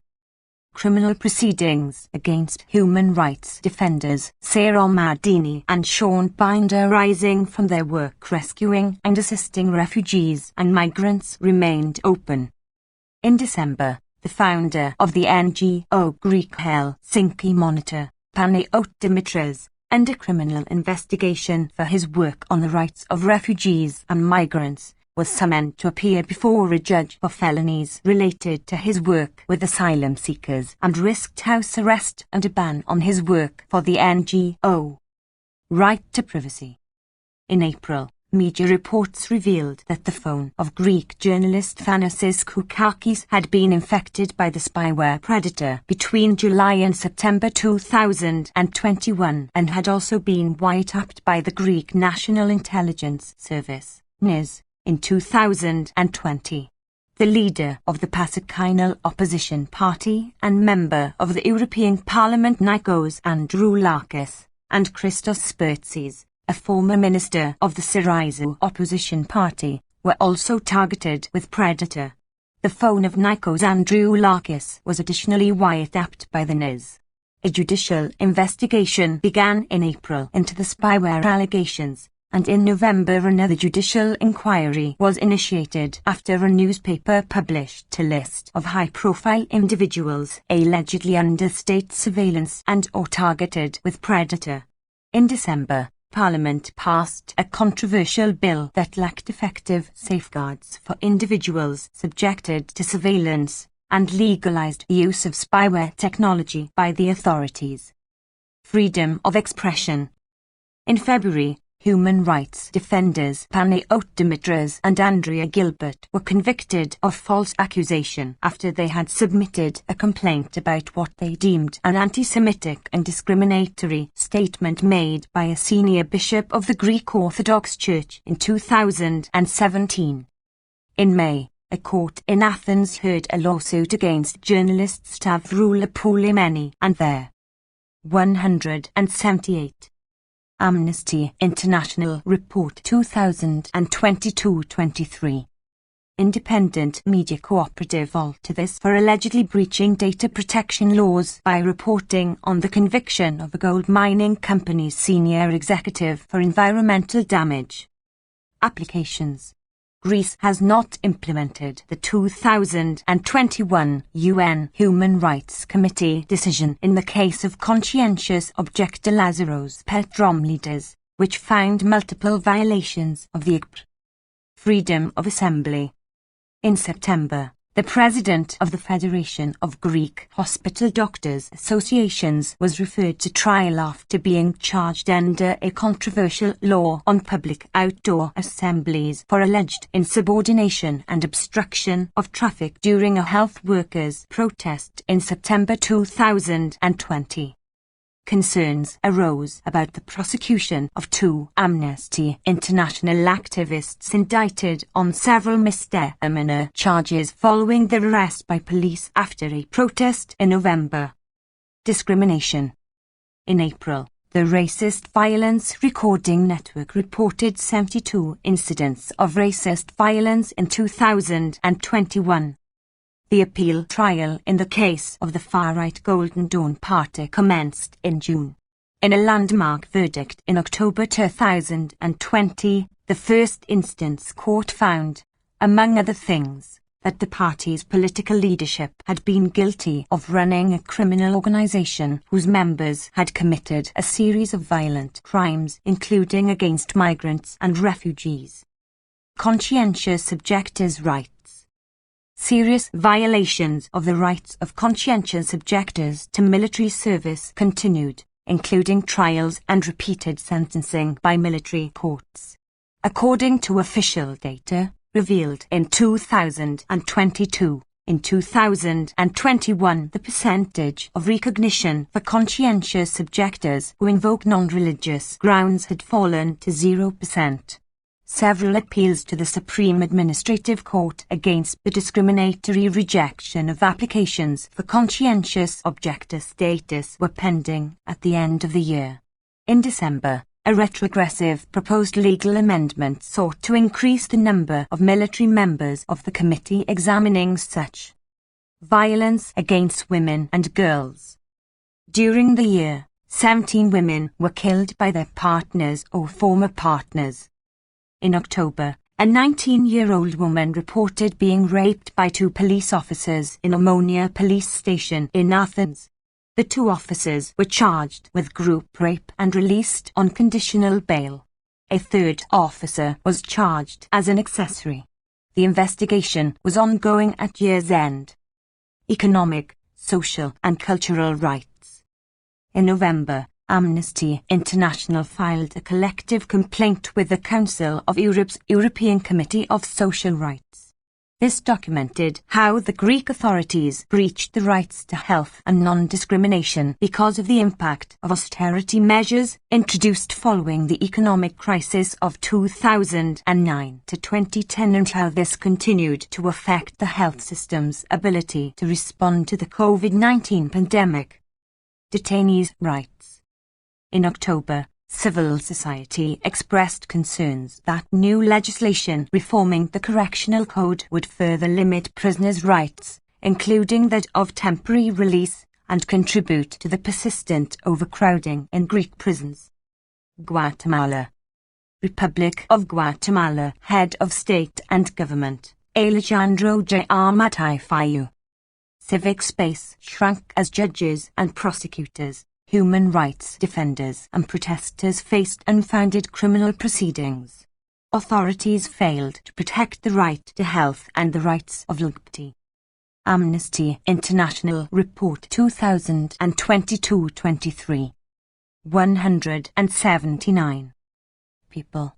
Thousands were forced to leave the country because of high levels of violence, impunity, poverty and inequality. Human rights defenders and journalists. Authorities failed to protect human rights defenders from attack and actively participated in their criminalization. The Unit for the Protection of Human Rights Defenders in Guatemala, UDFGUA, recorded 2,273 attacks on human rights defenders and those working in the administration of justice between January and October. In March, a judge granted human rights defender Bernardo Gal release on parole. He had spent more than 4 years in jail. However, he reported that he was still subject to another unfounded criminal proceeding that had not been completed at the end of the year. Journalists reporting on corruption and impunity often faced unfounded criminal complaints and smear campaigns. Freedom of assembly. According to local organizations, the Public Prosecutor's Office lodged an appeal against the closure of the case against 2 people accused of defacing cultural property by daubing paint on the Congress building during the November 2020 protests. despite the lack of evidence against them. Other activists and human rights defenders were informed of alleged criminal investigations against them for organizing or participating in the November 2020 protests. However, they were not allowed to see the criminal files on them, which remained under restricted access. Impunity. International human rights bodies and experts expressed multiple concerns over new attacks on the independence of judges, prosecutors and lawyers involved in key cases of crimes under international law, human rights violations and corruption. Authorities failed to protect them from constant intimidation, surveillance, threats and smear campaigns on social media and in the media designed to discredit their work. Authorities often used and founded criminal proceedings against them. As a consequence, more of those involved in the administration of justice were forced to leave the country, among them judges Erica E. Afan and Miguel Angel Galvez. Others were dismissed, suspended or imprisoned, including former prosecutor Virginia Lepra, who was sentenced in December to a 4-year jail sentence, despite the fact that there was no evidence against her. Amid strong criticism from civil society organizations, the prosecutor's office closed cases against people accused in large-scale corruption cases. Right to truth, justice and reparation. Some progress was made in the investigations into crimes under international law and human rights violations perpetrated during the internal armed conflict, 1960 to 1996, although the majority remained stalled. A judge indicted at least 9 retired military and police officers in the Diario Militar case. They were suspected of involvement in enforced disappearances, extrajudicial executions and other crimes under international law between 1983 and 1985 against at least 183 people considered political opponents. Right to health. Health services were overwhelmed and unable to cover the basic needs of the population. Guatemala was one of the countries in the region that invested the least in public health as a percentage of GDP, 2.2%, less than half the 6% recommended by the WHO. 1. COVID-19 vaccination rates remained very low compared to the rest of region, particularly in rural and indigenous areas, due to authorities' failure to develop a comprehensive strategy that included 180.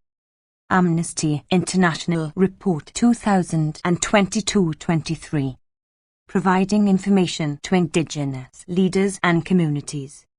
Sexual and reproductive rights.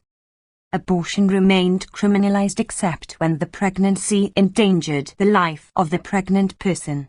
Decree 18/2022, shelved in March by Congress, sought to amend the penal code to prosecute people who have miscarriages and impose prison sentences on anyone who promotes or facilitates means for carrying out the abortion. 2. Violence against women and girls.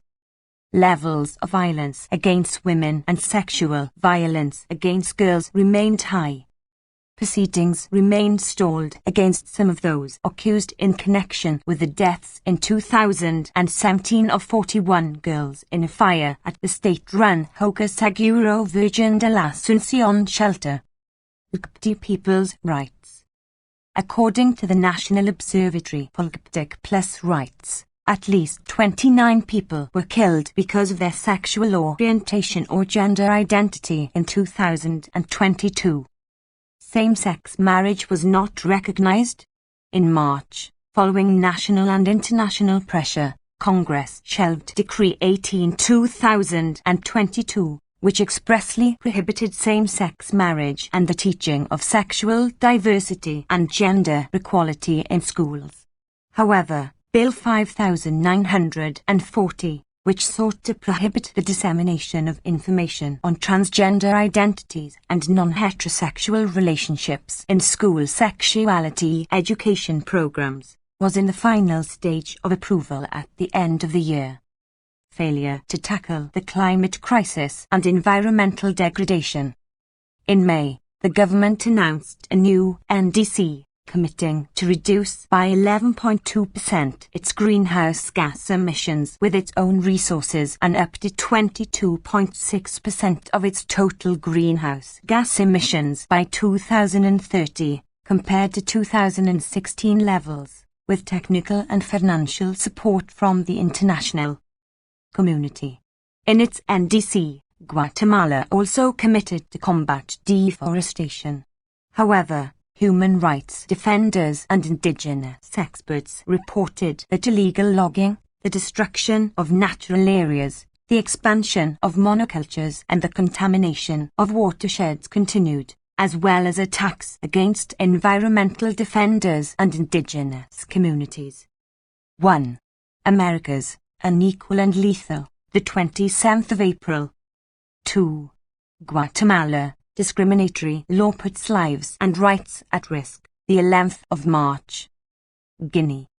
Republic of Guinea Head of State, Mamadi Doumbouya Head of Government, Bernard Gmu, replaced Mohamed Bouazizi in July. The rights to freedom of expression, association and peaceful assembly were violated.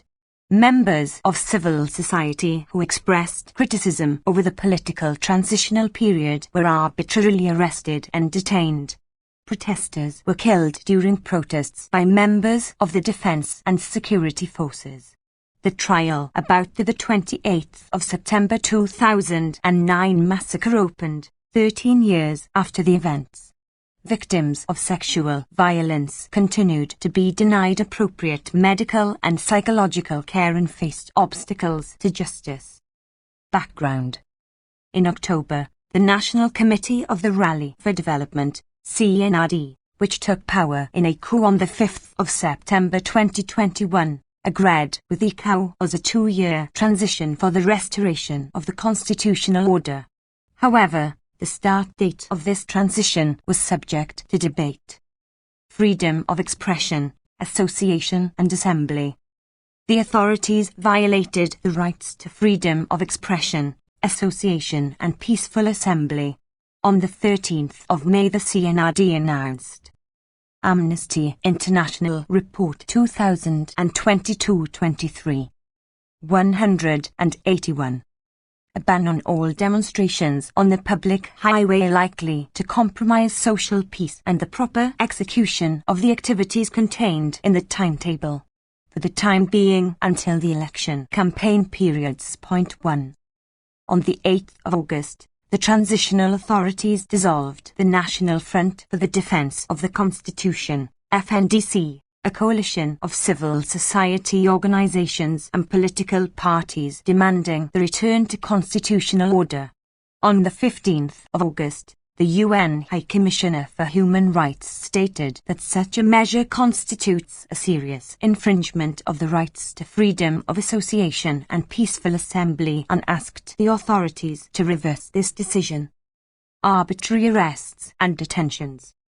On the 5th of July, 3 FNDC leaders, Umar Silla, Mohamed Biloba and Janie Alpha, were arrested by the police while holding a press conference at their headquarters in the capital, Conakry, after being accused of public insults, contempt of court, and disturbance of public order and public security and detained in Conakry prison. They were released without charge on the 8th of July. On the 29th of July, legal proceedings were launched against the organizers and participants of a banned march on the 28th of July, during which violence erupted and 5 people were killed. The following day, FNDC leaders Umar Silla and Ibrahima Diallo, and the Secretary-General of the Union of Republican Forces, Saiku Yaya Barry, were arrested, then charged on the 1st of August for alleged acts of unlawful demonstration, destruction of public and private buildings, provoking a mob, assault and battery, criminal association, obstruction of freedom of movement and complicity. Saiku Yaya Barry was provisionally released on the 12th of October after his health deteriorated, while Umar Silla and Ibrahima Diallo remained in detention at Conakry prison at the end of the year. Both started a hunger strike in November to demand a trial. Unlawful killings. On 1st of June, 19-year-old Thino Mohamed Diallo was killed by security forces in Conakry during a protest against fuel price increases. The Public Prosecutor's Office announced on the 13th of June the indictment and detention of a police officer for alleged murder and the indictment of 4 other members of the defense and security forces for alleged criminal abstention. In July, August and October, 13 people were shot dead by alleged members of the defense and security forces during protests to call for the return to constitutional order, according to reports from civil society and human rights organizations. Following announcements by the Ministry of Justice of the opening of investigations into these facts, no new information was available as of December. On the 6th of September in Kondiran, Kankan region, 2 people were shot dead during violent protests against a mining company accused of not doing enough to improve local living conditions. The Ministry of Justice again announced an investigation into this event, with no new information available as of December. On the 17th of September, the Minister of Justice and Human Rights ordered legal proceedings for voluntary manslaughter against a police commander, and for complicity in voluntary manslaughter against 10 other police officers, after a shopkeeper in the Kaipe district in Conakry was shot dead on the 17th of September during an anti-drug operation.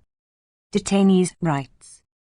In a memo to the heads of courts and prosecution offices on the 24th of June, the Minister of Justice and Human Rights deplored horrible realities, particularly within the courts and prisons, constituting violations of the UN Nelson Mandela rules on the treatment of prisoners. Among other things, he highlighted 29 cases of severe malnutrition and 9 mental illnesses in one prison, insufficient and poor quality food and water, and skeletal, paralyzed or even dying prisoners. 182. Amnesty International Report 2022-23.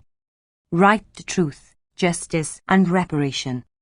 On the 4th of May, the General Prosecutor of the Conakry Court of Appeal announced legal proceedings against former President Alpha Conde and 26 other people who held power during his presidency, for various alleged acts including willful attacks on human life, in particular murder, assassination and complicity in murder and assassination, committed in the context of the referendum and presidential elections in 2020. On the 28th of September, the trial of those accused of the 28th of September 2009 massacre, during which more than 150 demonstrators were killed and more than 100 women were victims of sexual violence, finally opened. As a consequence, the prosecutor of the ICC closed its 13-year preliminary examination into Guinea. Violence against women and girls. Victims of rape continued to experience lack of protection, access to and availability of medical care, sexual and reproductive health services, psychological support and legal and social support. Despite frequent awareness-raising campaigns, the government failed to prevent the crime, while socio-cultural pressures continued to weigh heavily on victims and their families, who were often forced into silence, extrajudicial settlements in cases of rape or stigmatization. 2. Environmental degradation. The Guinean authorities and NGOs reported serious pollution and risks of environmental damage and human rights violations as a result of mining activities in several regions. On the 31st of January, Prime Minister Bivogui visited the town of Fria, Kaindia region, to assess the socio-economic situation of workers and the reported pollution in the town, where the Russian bauxite mining company Rusal was operating. Following the visit, the Prime Minister instructed Rusal's management to comply with international pollution control standards by the 1st of May. 1. Guinea. Ban on demonstrations until election campaign periods. the 18th of May, French only. 2. Guinea, Seamus change sides, ensuring rights and justice for victims of sexual violence in Guinea, the 27th of September.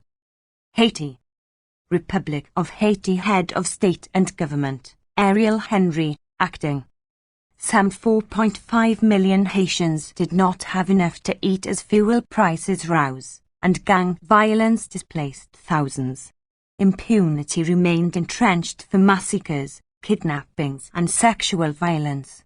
Haitians continued to flee to countries in Latin America and the USA in search of safety, but received limited access to international protection and faced anti-black discrimination, in some cases amounting to race-based torture.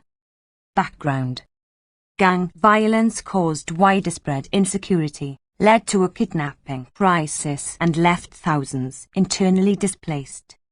In September, the UN ordered the evacuation of non-essential staff from Haiti. In October, after gangs were reported to be blocking access to fuel, the UN Security Council approved sanctions targeting gang leaders, including an assets freeze, travel ban and arms embargo against those deemed to be engaging in or supporting criminal activity and violence. Economic, social and cultural rights. Thousands of people protested over food scarcity and fuel shortages throughout the year, with protests escalating in September after the Prime Minister announced fuel price hikes. By September, 4.5 million people, more than 40% of the population, were facing crisis or emergency hunger levels, according to the World Food Programme. By late October, after several years with no reported cases, 1,700 suspected cases of Amnesty International Report 2022-23. 183. Cholera, a disease which killed many thousands of Haitians following the 2010 earthquake, were detected, half among children, according to UNICEF. Impunity and violence. Impunity for massacres, kidnappings and sexual violence remained chronic.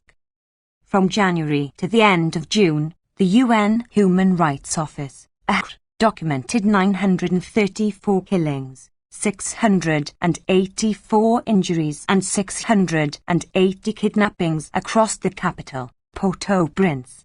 In just 5 days in July, at least 234 people were killed or injured in gang-related violence in the city's Site-Seoul area, also according to In late April, a territorial dispute between gangs left 188 people dead in Port-au-Prince. According to the battle involved extreme forms of violence including beheadings, chopping and burning of bodies, and the killing of minors accused of being informants for a rival gang, as well as the use of sexual violence, including gang rape of children as young as 10. To terrorize and punish people living in areas controlled by rival gangs. Human rights defenders and journalists also remained at risk. In early September, 2 journalists reporting in Site-Seoul were killed and their bodies burned, according to the Committee to Protect Journalists. In October, issued a report on the use of rape and other forms of sexual violence as a weapon by gangs to instill fear and expand their area of influence. It concluded, women, girls, boys, and men have been affected. LGBT+ persons, traditionally marginalized and rejected within Haitian society, have also been particularly targeted. Refugees and migrants' rights. As the human rights and humanitarian situation continued to deteriorate rapidly, Haitian asylum seekers resorted to fleeing the island by boat, leading to drownings at sea. Between September 2021 and May 2022, the USA expelled more than 25,000 Haitians, making significant use of Title 42, an order that allows authorities to summarily expel migrants and asylum seekers to their home country or most recent transit country, in violation of national and international law. The U.S. authorities subjected Haitian asylum seekers to arbitrary detention and discriminatory and humiliating ill treatment that amounted to race-based torture. 1. The ill treatment Haitians experienced in U.S. detention facilities included lack of access to sufficient food, health care, information, interpreters and lawyers.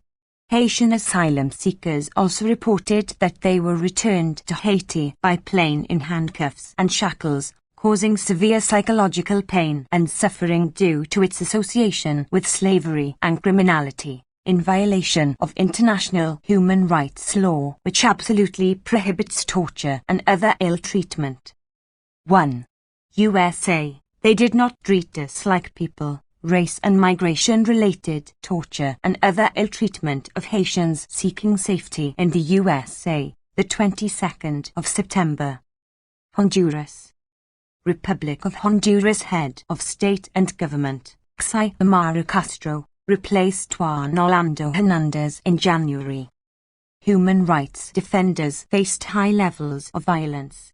Authorities failed to provide sufficient funding for public health. Illegal logging continued to threaten the environment. Authorities failed to bring to justice members of the security forces suspected of criminal responsibility for excessive use of force against protesters in 2017. Background: thousands left the country due to violence, impunity, climate change, poverty and inequality. Former President Juan Orlando Hernandez was extradited to the USA on drug trafficking charges in April. Congress derogated the Law on Employment and Economic Development Zones, ZED. 184. Amnesty International Report 2022-23, which had caused concerns over possible risks to human rights in such zones. Amnesty also covered people accused of corruption. Human rights defenders. Human rights defenders faced high levels of violence and most attacks against them remained unpunished.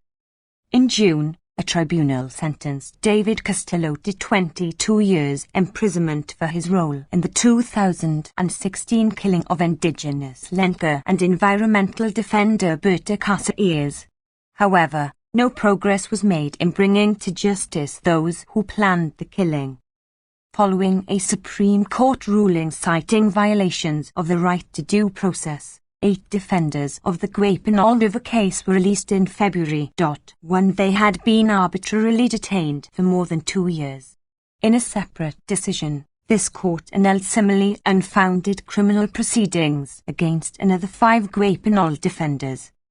Members of the Black Fraternal Organization of Honduras, OFRANA, and its coordinator, Miriam Miranda, reported that they were subjected to attacks and several new, unfounded criminal prosecutions during the year.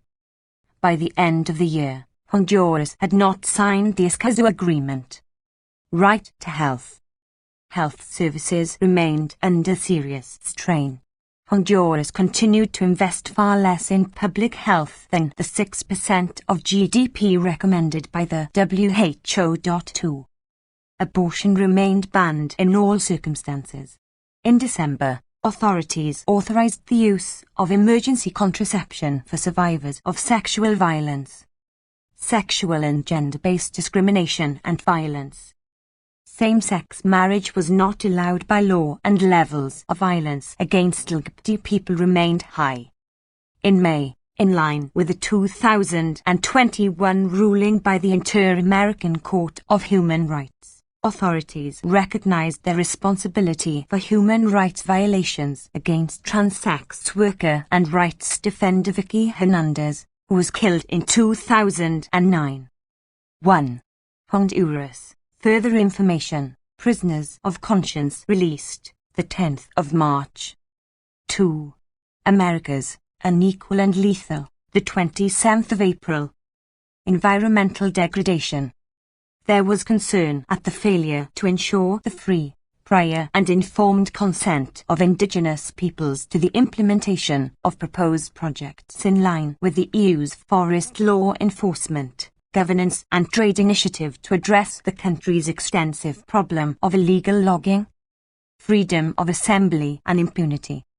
No member of security forces who used excessive force against protesters during the 2017 crackdown was brought to justice during 2022.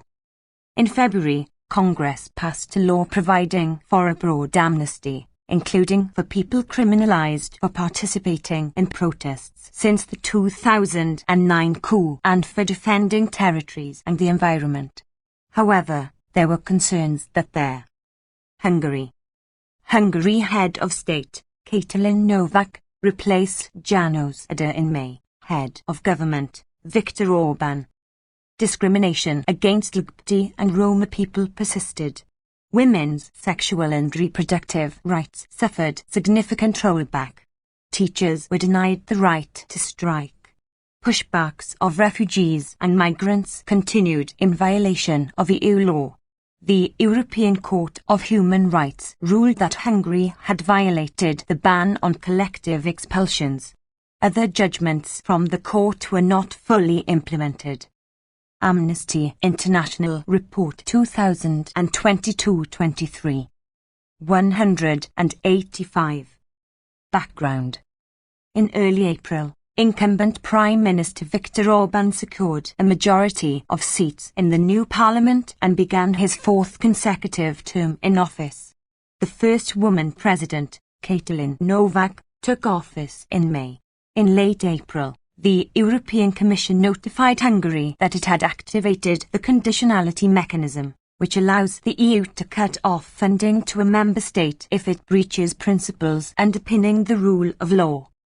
In December, the European Commissioner recommended the implementation of more rule of law and anti-corruption measures to protect the suspended EU funds. The war in Ukraine was used as a pretext to amend the constitution, known as the Fundamental Law, in May, for the 10th time, providing the government with powers to declare a state of emergency in the event of armed conflict, war or humanitarian disaster in a neighbouring country. The European Parliament declared in September that Hungary could not be considered a full democracy. It adopted a report which found that, since the triggering of the EU's Article 7 procedure against the country in 2018, fundamental rights had further deteriorated due to the deliberate and systematic efforts of the Hungarian government. Hungary was placed under the full monitoring procedure by the Parliamentary Assembly of the Council of Europe, PACE, in October. PACE expressed concerns over the government's approach to the rule of law, women's and LGBT rights, the electoral framework and the use of the special legal order power since 2020 to trigger states of emergency. The war-related special legal order was extended to the end of May 2023. Discrimination. The Office of the Commissioner for Fundamental Rights, the Ombudsman, was downgraded in status by the Global Alliance of National Human Rights Institutions due to failures to adequately address a range of human rights concerns, including violations against ethnic minorities, LGBT people, refugees and migrants. LGBT people's rights. A nationwide referendum in April on protecting minors, based on the 2021 anti-LGBT law, was invalidated following a successful campaign by NGOs including Amnesty International Hungary and the Hatter Society, the country's oldest LGBT organization. Valid votes were received from less than 50% of the electorate after 1.7 million people, nearly 21% of voters, deliberately spoiled their votes by declining to answer the 4 referendum questions, while many others abstained.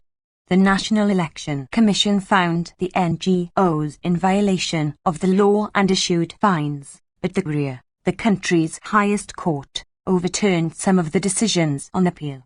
Women's Rights Hungary had still not ratified the Council of Europe Convention on Preventing and Combating Violence Against Women and Domestic Violence, Istanbul Convention.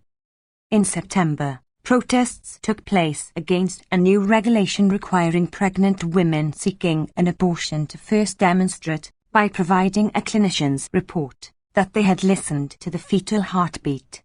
On this basis, abortion remained legal up to 12 weeks of pregnancy.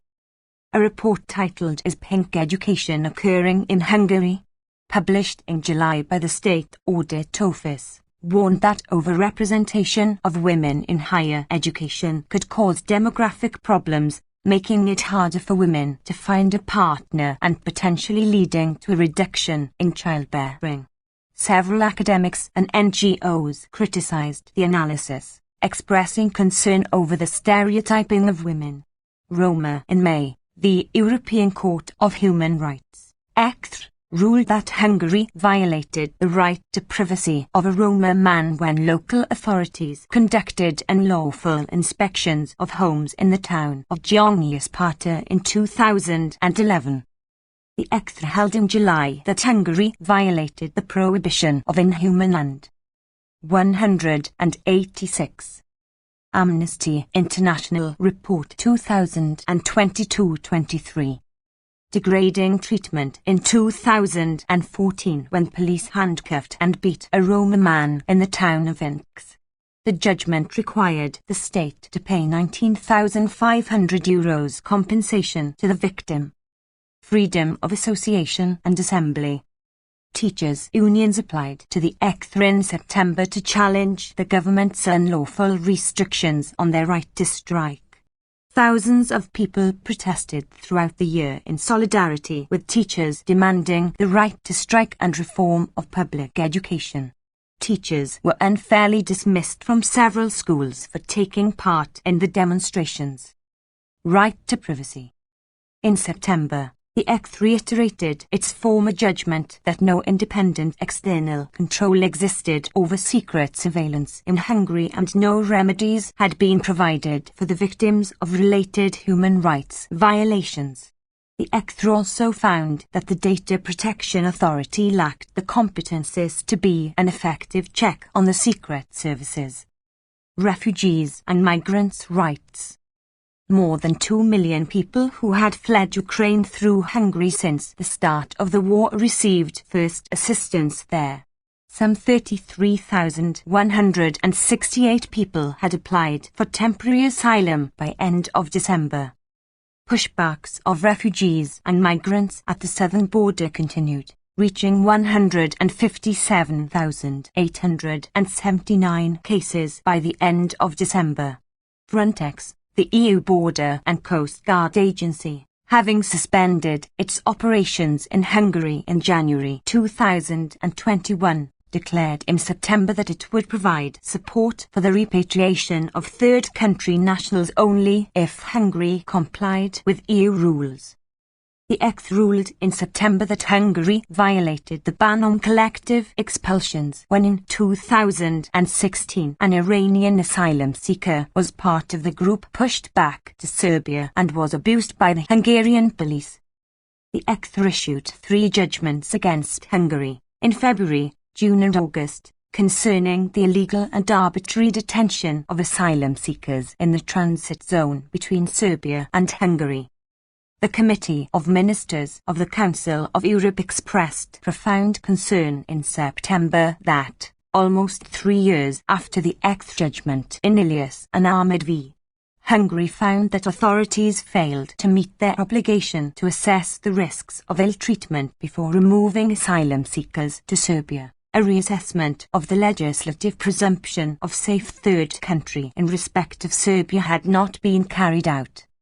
In September, the European Court of Justice ruled against Hungarian legislation allowing authorities to deny international protection for asylum seekers based on non-reasoned security concerns and without providing applicants with reasons for their decision. Right to a fair trial. The Committee of Ministers of the Council of Europe issued an interim resolution in March noting that the Barker judgment of 2016 against the undue and premature dismissal of Chief Justice Andreas Barker had still not been implemented. The committee expressed concerns about lack of progress in ensuring effective oversight by an independent judicial body in cases involving the potential removal of a judge from office. The committee also noted the chilling effect of violations affecting judges' freedom of expression. Iceland. Republic of Iceland Head of State, Guthni Th. Johannesson Head of Government, Katrin Jacobsdottir. Solitary confinement in pre-trial detention was used excessively and existing safeguards were insufficient. There were serious concerns about the application of solitary confinement to children. Amnesty International Report 2022-23. 187. Neurodiverse people or those who have mental health conditions. Torture and other ILL treatment. In April, the fourth periodic review of the UN Committee Against Torture raised a series of concerns about the legal framework for solitary confinement in pre-trial detention and its use for prolonged periods and on children and people with disabilities. When the committee cast doubt on Iceland's account of the safeguards used to ensure it was only used when necessary. It also criticized the government for failing to ensure that the legislation defined the torture as a specific crime consistent with the UN Convention Against Torture. In response, the government stated that it would revise its legislative and procedural framework. Official data indicated the widespread application of solitary confinement during pre-trial detention. Initial court orders for solitary confinement were issued to 61% of pre-trial detainees in 2021. Despite some overall reduction in this number over the past decade, the reduction was insufficient and inconsistent. 10 of the 825 people held in pre-trial solitary confinement between 2012 and 2021 were aged between 15 and 17 years. These figures suggest that the application of solitary confinement is being used much more widely than only in exceptional cases as a last resort, as required by UN Standard Minimum Rules for the Treatment of Prisoners, Mandela Rules. According to the Prison and Probation Administration, the longest period of pre-trial solitary confinement was 57 days in 2013 and 37 days in 2021. The legal framework in Iceland does not prevent the imposition of solitary confinement on individuals at particular risk of severe harm such as children, neurodiverse people and those with mental health conditions or disabilities. 1. Iceland, submission to the UN Committee Against Torture, 73rd Session, 19 April the 13th of May 2022, the 31st of March. India. Republic of India Head of State, Draupadi Murmu, replaced Ramnath Kovind in July, Head of Government, Narendra Modi. Laws and policies that were passed without adequate public and legislative consultation eroded the rights of human rights defenders and religious minorities.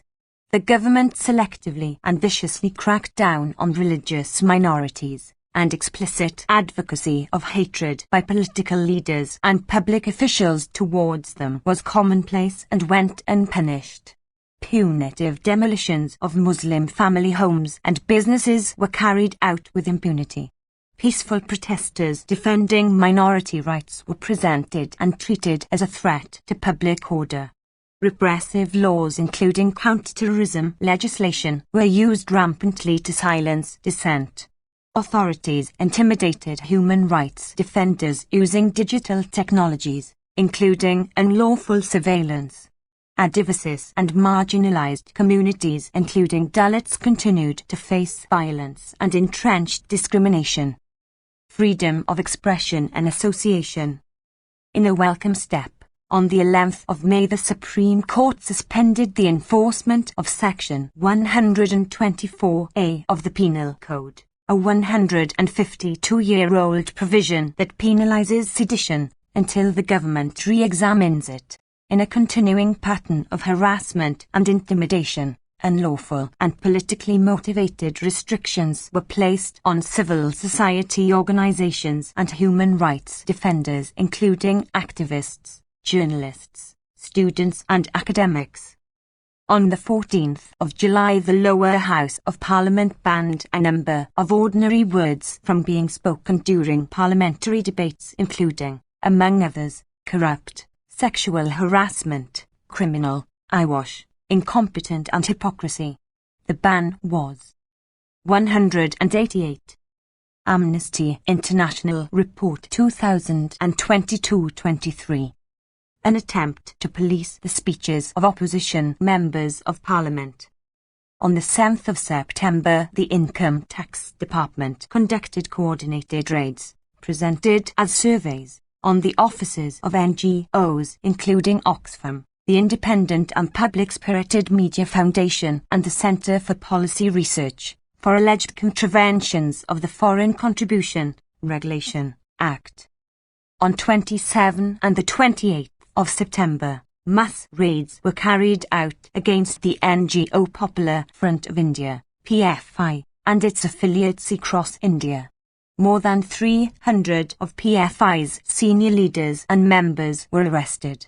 Subsequently, the Ministry of Home Affairs declared PFI to be an unlawful association under the Unlawful Activities Prevention Act, UAPA, a counter-terrorism law, for its alleged involvement in the funding of terrorism and terrorist activities, despite there being no charges brought against those arrested and no trials conducted. On the 27th of July, the Supreme Court upheld provisions of the Prevention of Money Laundering Act, 2002, relating to the powers of arrest, confiscation of property and search and seizure conferred on the Enforcement Directorate, India's primary agency for investigating financial crimes. These powers have been repeatedly abused to repress civil society and limit dissent. Throughout the year, the authorities routinely used international travel bans to stifle independent voices, including the human rights activist and former head of Amnesty International India, Akar Patel, journalist Rana Abe, and at least 2 Kashmiri journalists who were scheduled to speak abroad on India's human rights situation. Arbitrary arrests and detentions. Arbitrary arrests. The government cracked down on critics by resorting to arbitrary arrests, including without following due process, under draconian and repressive laws. On the 25th of April, Jignesh Mevani, an independent Dalit member of the Gujarat Legislative Assembly, was re-arrested. Immediately after, he was granted bail by a court in the state of Assam. His first arrest came after he posted on Twitter calling on Prime Minister Narendra Modi to maintain peace in the state of Gujarat, which was witnessing religious violence. On the 25th of June, prominent human rights defender Satalvad and former police officials Sanjeev Bhatt and R.B. Srikumar were arrested and detained by the authorities for charges including committing forgery and fabricating evidence. The charges appeared to be in reprisal for their work with victims of the 2002 Gujarat riots. On the 28th of June, Mohammed Zubair, co-founder of the independent fact-checking website Alt News, was arrested by police in the capital, New Delhi, for allegedly hurting religious sentiments and promoting enmity on Twitter, for denouncing discrimination against minorities and criticizing increased censorship. On the 10th of June, police detained human rights activist Javed Mohammed, his wife and their daughter, along with many others, for allegedly being the key conspirators of communal violence that erupted in Prayagraj, Uttar Pradesh state. Prolonged detention. 11 human rights activists continued to be detained without trial in Maharashtra state under the UAPA. They were academics Shomer Sen and Hani Babu, tribal rights activist Maesh wrote, poet Sadar Al, lawyer Shurendra Gadling, civil rights activists Rona Wilson, Aaron Ferrer and Vernon Gonsalves, and 3 members of the cultural group Kabir Kalamanch, Ramesh Gika, Jyoti Jagdap and Sagar Gorka. They were arrested between 2018 and 2020 by the National Investigation Agency, India's main counter-terror agency, for their alleged involvement in violence during the Bhimakagan celebrations near the city of Pune in 2018. At least 8 Muslim students, counsellors and human rights activists continued to be detained without trial under the UAPA for allegedly orchestrating religious violence in Amnesty International Report 2022-23. 189. Delhi in February 2020 that killed at least 53 people, mostly Muslims. Journalist Sadiq Kapan and 3 others remained detained under laws on sedition and the UAPA. At the time of his arrest in October 2020, Sadiq Kapan was on his way to Hathras district in Uttar Pradesh to report on the gang rape and murder of a young Dalit woman. Unlawful attacks and killings. Between April and June, communal violence broke out in Gujarat, Madhya Pradesh, Jharkhand, Delhi, Rajasthan and West Bengal during the festivals of Ram Navami and Ramzan.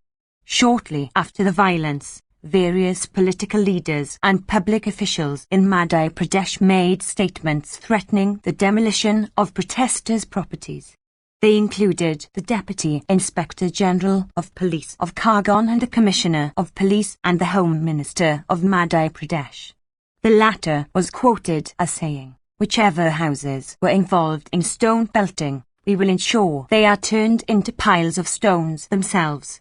These statements were followed by the authorities' unlawful demolition of private property of people suspected of rioting, reportedly without notice or other due process requirements, in Madhya Pradesh, Gujarat, Delhi and Uttar Pradesh.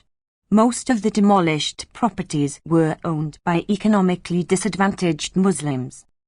On the 10th of June the media reported an incident in which police personnel used batons against protesters, threw stones and shot bystanders during protests in Ranchi, Jharkhand state. One bystander was shot 6 times by the police while returning from the market. 2 protesters, including a 15-year-old boy, were fatally shot in the head by the police. Freedom of assembly. Restrictions on the right to protest. The authorities imposed new restrictions on freedom of expression and peaceful assembly. On the 3rd of March the High Court of Karnataka upheld a state order restricting all protests to a designated area in the state capital, Bengaluru.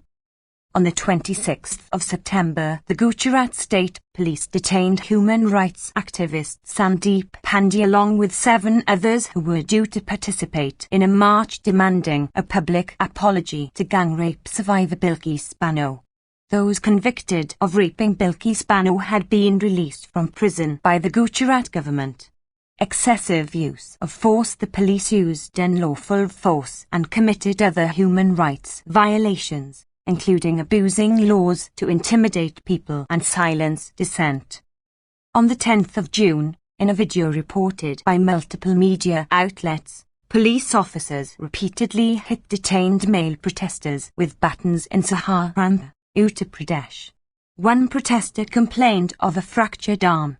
Instead of criticizing the use of force, it was celebrated by former police officers and politicians of the ruling Bharatiya Janata Party on the social media. On the 4th of October, Gujarat State Police tied 9 men to a pole in Kheda city for allegedly throwing stones at a Hindu festival celebration and publicly flogged them with lathis, batons, while spectators cheered. Freedom of religion. Criminal laws were used disproportionately against religious minorities, particularly Muslims. The police routinely arrested Muslims for allegedly promoting enmity between groups and outraging religious feelings for acts including offering namaz, prayers, conducting legitimate business transactions, consensually marrying Hindu women and eating beef. In May, July and August, scores of Muslims were either charged in criminal cases or with administrative penalties for offering namaz in public spaces and private homes. In the states of Haryana, Uttar Pradesh, Madhya Pradesh, Kerala and Gujarat, public calls were made by some Hindu groups for the economic boycott of Muslim businesses. On the 23rd of March, the Minister of Law, Parliamentary Affairs and Legislation in 190. Amnesty International Report 2022-23. Karnataka State said that non-Hindus cannot engage in any kind of trade near Hindu temples and institutions. Calls were also made in Karnataka to boycott meat shops owned by Muslims during the Hindu festival of Dasara. On the 4th of April, the Mayor of South Delhi ordered the closure of all meat shops, which were predominantly owned by Muslims, during the Hindu festival of Navaratri. Explicit incitement to violence against Muslims, including to rape and murder Muslim women, were made with impunity by Hindu priests in Uttar Pradesh and Delhi. On the 17th of May, Karnataka state government passed a law, without public or legislative consultation, criminalizing marriages where there is an allegation of forced religious conversion by relatives or colleagues of the alleged victim. The law made these conversions punishable by up to 10 years imprisonment. On the 11th of November, 5 people were arrested in Karnataka on allegations of forced conversion. Uttar Pradesh, where a similar law was passed in 2021, witnessed attacks and violence against Christians on allegations of forced conversion. Discrimination. Hate crimes based on caste. Hate crimes, including violence against Dalits and Adivasis, were committed with impunity. More than 50,000 suspected crimes against members of scheduled castes and more than 9,000 crimes against Adivasi people were reported in 2021. More than 3/4 of India's prison population were in pre-trial detention, with Dalits, Adivasis and members of other disadvantaged groups being disproportionately represented. Throughout the year, media reports demonstrated that the Dalit community, including Dalit children, faced increasing oppression and violence from members of dominant castes, including loss of life for exercising their basic rights such as drinking water from a common well. Despite a formal ban on manual scavenging, at least 19 sanitation workers suffocated to death after being forced to clean sewers and septic tanks by private businesses, political leaders and the police. Almost 3/4 of sanitation workers across India belonged to scheduled castes. Indigenous peoples' rights. On the 28th of June, the Ministry of Environment, Forest and Climate Change passed the Forest Conservation Rules, permitting private businesses to cut down forest without obtaining free, prior and informed consent from forest dwellers, including Adivasi peoples, who self-identify as indigenous. On the 17th of July, independent journalist Rupesh Kumar Singh was arbitrarily detained by Jharkhand police in retaliation for his extensive reporting on the rights of Adivasi peoples in Giridih district, Jharkhand state. More than 60 forest dwellers, environmental human rights defenders and Adivasi people were arrested during the year for protesting against a steel project by Jindal Steel Works in the village of Dinkia, Odisha state, which was approved by the government based on a fraudulent environmental impact assessment. Jammu and Kashmir. Freedom of expression. Several Kashmiri journalists were arrested, including Fahad Shah, Asif Sultan and Sajjad Gul. After being granted bail by local courts, they were re-arrested almost immediately under the UEPA. In a continuing crackdown on freedom of expression and movement, journalists Akash Hassan and Sana Irshad Matu were prevented from travelling abroad by the immigration authorities without a court order, warrant or even a written explanation. Human rights defender Karam Parv has remained detained under the UEPA without trial since November 2021. Unlawful killings. According to official data, Jammu and Kashmir accounted for the highest proportion of deaths involving the police in India between April 2020 and March 2022. Media reports suggested that at least 19 civilians were killed by armed groups during 2022. Of Amnesty International Report 2022-23. 191. Which 7 belonged to the regional Hindu minority community. Recognizing marital rape as a form of violence against women. Right to privacy. On the 6th of April, Parliament passed the Criminal Procedure Identification Act 2022, allowing police officers to collect signatures, handwriting samples, and biological samples including blood, semen, hair, swabs and DNA analyses of all convicts and arrested people, including those under administrative detention. Under the Act, these could be stored for up to 75 years in a central database without a data protection framework in place. On the 25th of August, the Supreme Court refused to make public an investigatory report it had commissioned into allegations of unlawful surveillance of the mobile devices of journalists, politicians, scientists and human rights activists by government authorities using Pegasus spyware. Women's rights. Perpetrators continued to commit sexual and domestic violence with impunity.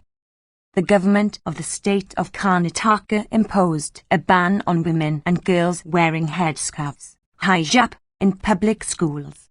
The ban was upheld by the High Court of Karnataka in March. In October, the Supreme Court issued a split verdict and referred the case to a larger panel of judges. Meanwhile, the ban remained in place, resulting in ongoing harassment of Muslim women and girls. There was some progress on women's rights. On the 26th of May, the Supreme Court upheld the right of sex workers and their children to live with dignity and ordered police officers to not abuse them verbally or physically.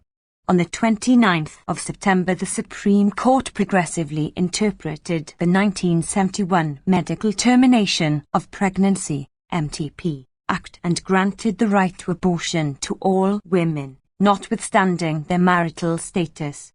The Indian government had previously refused to criminalize marital rape, and the judgment's recognition of it under the MTP Act was a step forward in failure to tackle climate crisis. In August, India updated its NDC, strengthening its target to reduce greenhouse gas emissions by 2030. However, the Climate Action Tracker rated India's climate target and policies as highly insufficient. Environmental degradation. The government lacked adequate disaster preparedness policies and failed to effectively respond to floods and air pollution. The northeastern state of Assam remained vulnerable to intense floods which affected more than 4.8 million people in July. From April onwards, India faced average temperatures of up to 4.5 C above the normal range, particularly affecting people living in poverty and those in certain professions such as daily wage labourers, farmers and street vendors.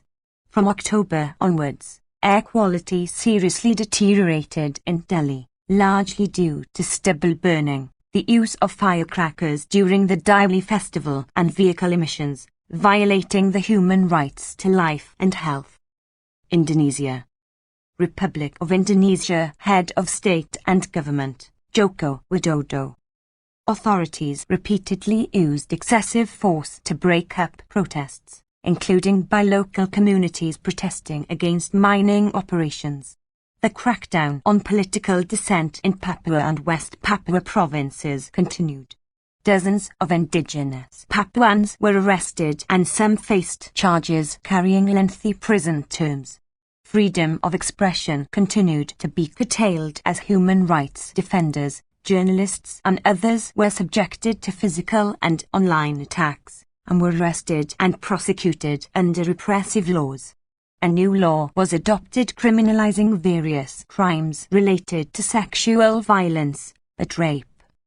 192. Amnesty International Report 2022-23. Victims were denied effective access to justice. The judicial punishment of flogging was used in Aceh province. Security forces committed unlawful killings, including in Papua and West Papua, largely with impunity. Background. In June, Parliament passed legislation creating 3 new provinces that divided the existing provinces of Papua and West Papua into smaller administrative areas. The government said that this would accelerate development and improve public service delivery, but fears that it would lead to an increased military presence sparked renewed protests in a region where there was already a long-standing pro-independence movement. In December, Parliament adopted a new criminal code that violated rights to freedom of expression, peaceful assembly and association, privacy and sexual and reproductive rights standards, and discriminated against women, LGBT people and minorities. The new law, that will supersede the previous criminal code over a 3-year period, reinstated prison sentences for insulting the president, vice president, the government and other state institutions, and banned unauthorized demonstrations. It also made consensual sexual relations outside marriage a criminal offense, thereby permitting state intrusion into private decisions of individuals and families, and could potentially be misused to criminalize victims of sexual assault or target members of the LGBT community. Freedom of association and assembly. Authorities arrested, detained and used excessive force against protesters, including those defending land rights and the environment. On the 8th of February, security forces assaulted people in Wadas village, Central Java province, who were protesting against the environmental and social impacts of planned rock quarrying. The arrival of hundreds of military and police officers in the village to secure land for the quarry led to clashes with local residents. 67 people were arrested during the confrontation but released without charge. The police refuted claims that excessive force was used against protesters. On the 12th of February, a 21-year-old man, Irfaldi, was shot dead during a protest against a gold mining operation in Parigi Mautong Regency, Central Sulawesi Province. Members of the police mobile brigade reportedly used tear gas and fired live ammunition to disperse hundreds of people who were blocking the Trans-Sulawesi highway after the provincial governor failed to attend a meeting to discuss community concerns about the impact of the mine on local livelihoods. The trial of a police officer charged with Irfaldi's death was ongoing at year's end. Papua and West Papua protests in Papua and West Papua provinces were met with disproportionate force, and dozens of protesters were arrested during the year. On the 10th of May, police arrested 7 political activists following a protest in Jayapura, the capital of Papua province, against the planned division of Papua and West Papua provinces. All were released without charge. The same day, police kicked and used rubber batons and wooden clubs to beat protesters as they prepared to march to the district parliament in the town of Abura, Papua province. One student who had been negotiating with the police had a gun held against his head and was beaten until he lost consciousness. At least 36 other protesters also sustained injuries. 2. In November, police forcibly broke up a vigil at Jayapura University of Technology and Science to commemorate the 21st anniversary of the abduction and killing of pro-independence leader Faisal Ui. According to reports, police fired tear gas to disperse the students who had raised the Morning Star flag, a symbol of Papuan independence.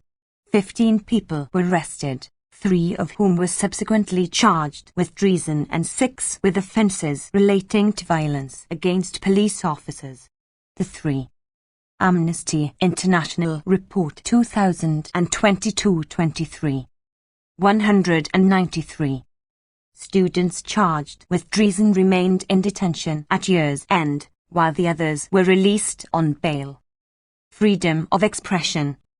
The Electronic Information and Transaction law and other restrictive laws were used to prosecute and intimidate human rights defenders, activists, journalists, academics and others.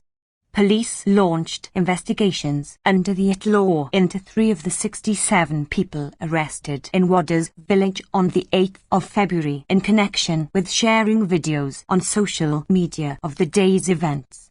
None were charged, but their mobile phones were confiscated.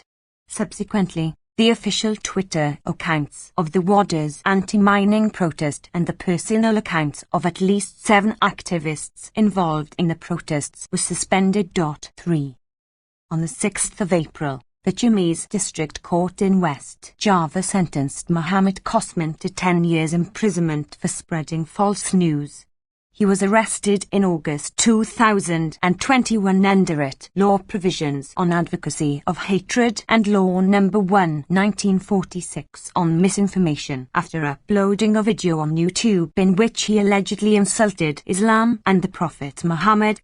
4.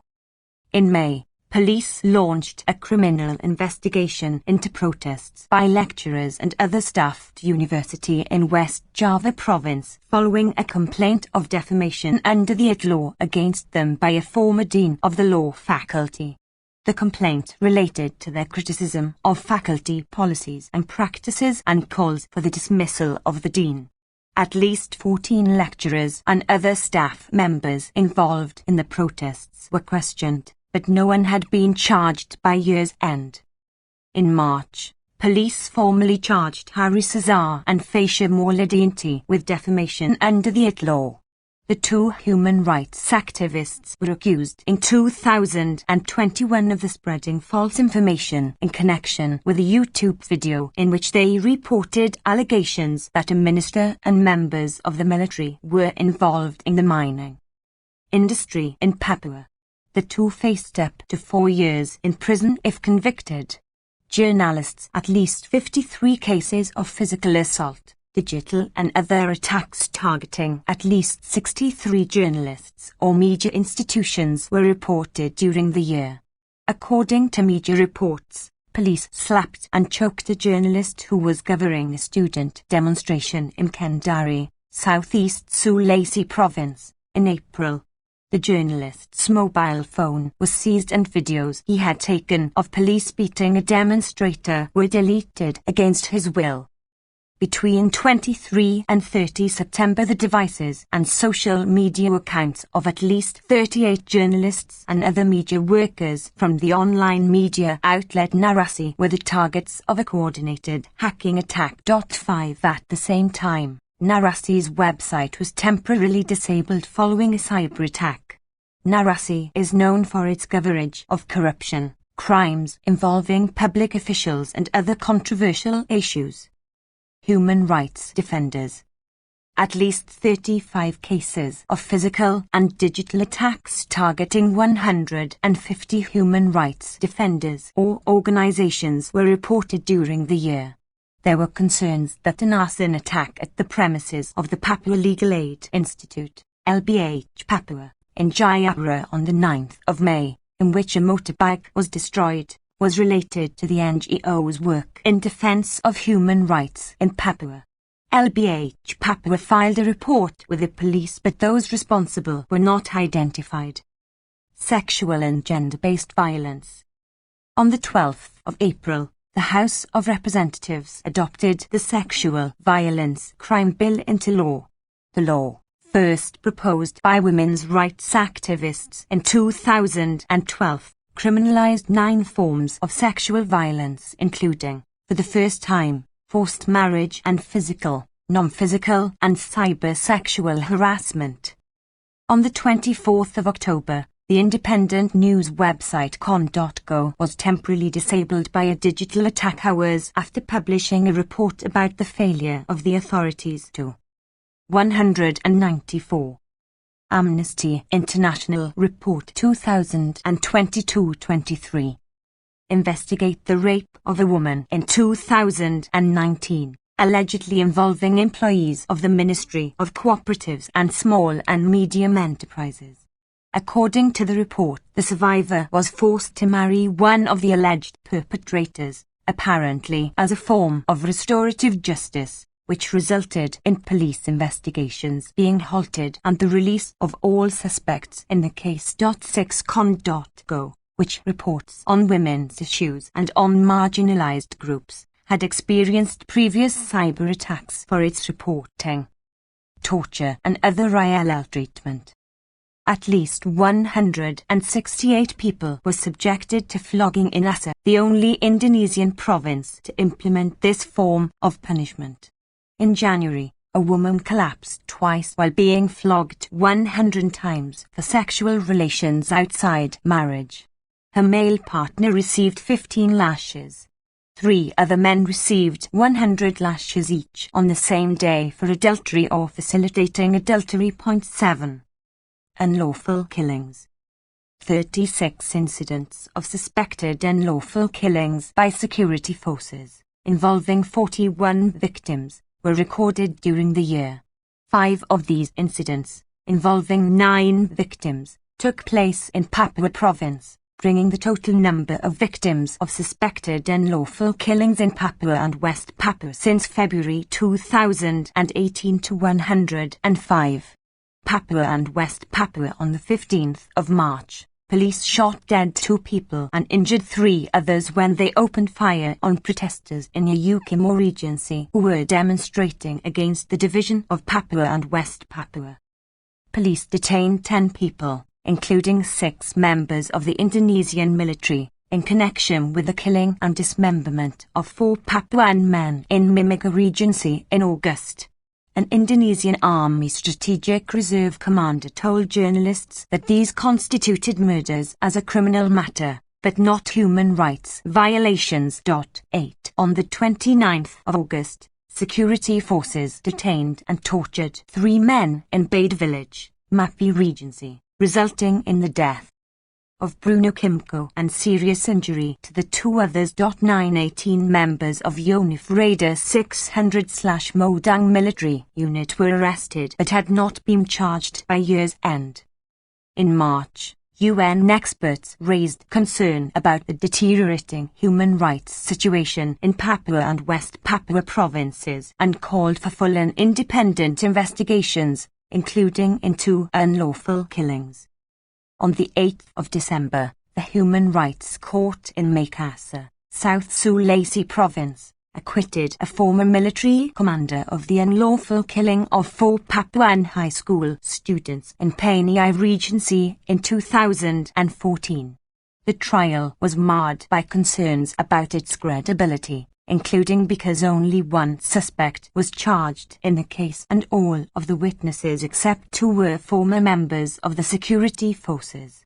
Previous investigations by Indonesia's National Human Rights Commission, known as Komnas HAM, found that members of the 17/Cendrawasih military unit had opened fire on a crowd of indigenous Papuans who were protesting against the alleged beating of Papuan children by military personnel, resulting in the deaths of 4 boys and injuries to 21 others. According to Komnas HAM, the incident constituted a systematic and widespread attack against civilians. Excessive use of force. 2 separate investigations found that excessive use of force by police against football supporters at Kanjuruhan Stadium in Malang, East Java, on the 1st of October was the primary cause of a disaster that left 135 dead and another 433 injured. A fact-finding team established by the President and parallel investigations by Komnas HAM found that the use of tear gas had led to panic and a subsequent stampede in which supporters were crushed to death. According to Komnas HAM, police fired a total of 45 tear gas canisters into the crowd. 7 people, including 3 police officers and 1 member of the Indonesian Army, were named as suspects and faced criminal charges. Amnesty International Report 2022-23. 195. Failure to tackle climate crisis. Indonesia updated its NDC in September, bringing forward its target for reaching net zero by 10 years to 2060 and improving its unconditional target from 29% to 32% below its business as usual scenario, and its conditional target from 41% to 43% below Both targets have been rated critically insufficient by independent analysts, and Indonesia's over-reliance on coal and inadequate policies to support its replacement with renewables was criticized. 1. Indonesia. Investigate alleged shooting towards protester in Parigi Motong, Central Sulawesi, the 13th of February, Indonesian only. 2. Indonesia. Silencing voices, suppressing criticism, the decline in Indonesia's civil liberties, the 7th of October. 3. Indonesia. Investigate attacks and intimidation against Wada's residents and activists, the 16th of February, Indonesian only. 4. Indonesia. Stop criminalizing the right to freedom of expression, the 14th of April. 5. Indonesia. Attacks against Narasi journalists are a form of silencing, the 26th of September, Indonesian only. 6. Indonesia. KKJ denounces efforts to silence press freedom through digital attacks against Con.go, the 25th of October, Indonesian only. 7. Indonesia. Woman collapses twice while publicly flogged 100 times for adultery in Aceh, the 27th of January. 8. Indonesia. Mutilation case comments show state's knee-jerk response to allegations of violence involving security forces in Papua, the 16th of September. 9. Indonesia. Open letter to commander of the Indonesian National Armed Forces to investigate alleged abuse and unlawful killings by military officers, the 5th of September, Indonesian only. 10. Indonesia. Security forces must be held accountable for human rights violations of the Kanjuruhan tragedy, the 3rd of November, Indonesian only. Iran. Islamic Republic of Iran head of state, Ali Khamenei, Supreme Leader, Head of Government, Ebrahim Raisi, President. Iran was rocked by an unprecedented popular uprising against the Islamic Republic system. Security forces unlawfully fired live ammunition and metal pellets to crush protests, killing hundreds of men, women and children and injuring thousands. Thousands of people were arbitrarily detained and or unfairly prosecuted solely for peacefully exercising their human rights. Women, LGBT people, and ethnic and religious minorities suffered intensified discrimination and violence. Enforced disappearances, torture and other ill treatment, including through the deliberate denial of medical care, were widespread and systematic. Cruel and inhuman punishments, including flogging, amputation and blinding, were imposed and or carried out. The use of the death penalty increased and public executions resumed. Trials remained systematically unfair. Systemic impunity prevailed for past and ongoing crimes against humanity relating to prison massacres in 1988 and other crimes under international law. Background. An unprecedented popular uprising rocked Iran from September, with people calling for an end to the Islamic Republic system. Protests were ongoing at the end of the year. In March, the UN Human Rights Council renewed the mandate of the Special Rapporteur on Iran. In November, the same body established a fact-finding mission to investigate human rights violations relating to the uprising. All independent UN experts and international monitors other than the Special Rapporteur on the negative impact of the unilateral coercive measures on the enjoyment of human rights were denied entry to Iran.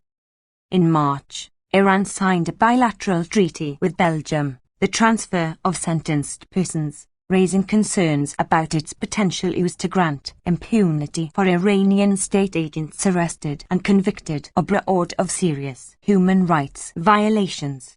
In December, the Constitutional Court of Belgium partially suspended implementation of the treaty and was due to rule on its annulment in early 2023.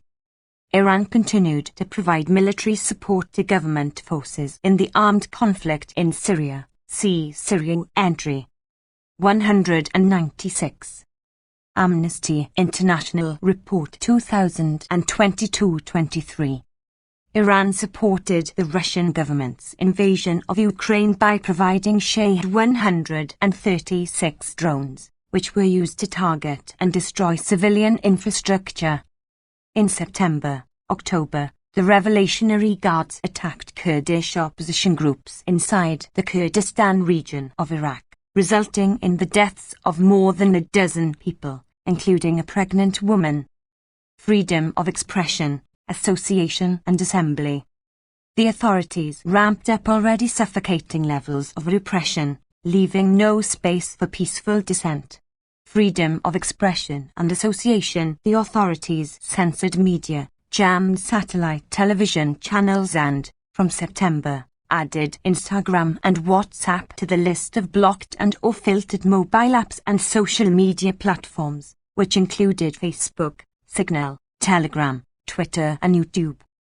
The authorities repeatedly shut off or disrupted internet and mobile phone networks during protests to suppress mobilization and hide the scale of violations by security forces. The Internet User Protection Bill, which would further erode online freedoms and access to the global Internet, remain pending. In September, an executive directive was issued further limiting access to online content. The authorities banned all independent political parties, civil society organizations and independent trade unions, and subjected striking workers to reprisals. Freedom of assembly. The authorities systematically adopted a militarized response to localized and nationwide protests. In May, security forces in Khuzestan province, as well as Chahama and Bakhtiari province, unlawfully used live ammunition, birdshot, tear gas and water cannon to crush largely peaceful protests over soaring food prices and a deadly building collapse in Abadan, Khuzestan province. At least 4 people were killed. Scores of others, including children, sustained injuries from birdshot, the use of which violates the prohibition of torture and other ill treatment. 1. The death in custody of Mirza Zina Amini at the hands of Iran's morality police on the 16th of September sparked a nationwide uprising that continued the rest of the year. The authorities extensively and unlawfully fired live ammunition, metal pellets and tear gas and subjected protesters to severe beatings. Amnesty International recorded the names of hundreds of protesters and bystanders unlawfully killed by security forces, including dozens of children. 200s were blinded or sustained other serious eye injuries due to security forces firing metal pellets. Thousands more sustained injuries for which many did not seek medical care due to fear of arrest. More than half of those killed belonged to the oppressed Baluchi minority in Sistan and Baluchistan province and the oppressed Kurdish minority in the provinces of Kurdistan, Kermanshah and West Azerbaijan. Peacefully protesting university students and school children were expelled and subjected to violent raids, beatings and other ill treatment. Arbitrary detention and unfair trials. Thousands of people were arbitrarily detained and or unfairly prosecuted throughout the year for peacefully exercising their human rights. Many remained unjustly imprisoned.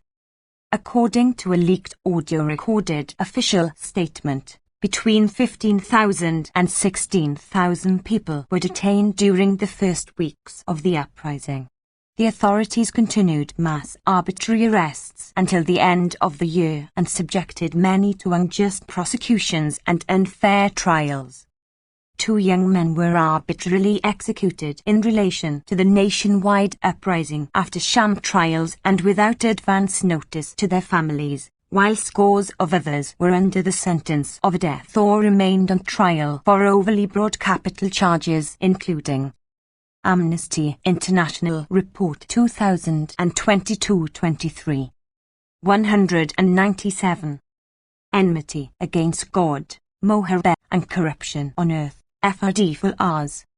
The authorities further suppressed civil society, subjecting hundreds of human rights defenders, lawyers, journalists, political dissidents, activists, conservationists, writers, artists, musicians, university students and schoolchildren to arbitrary detention and or unjust prosecution.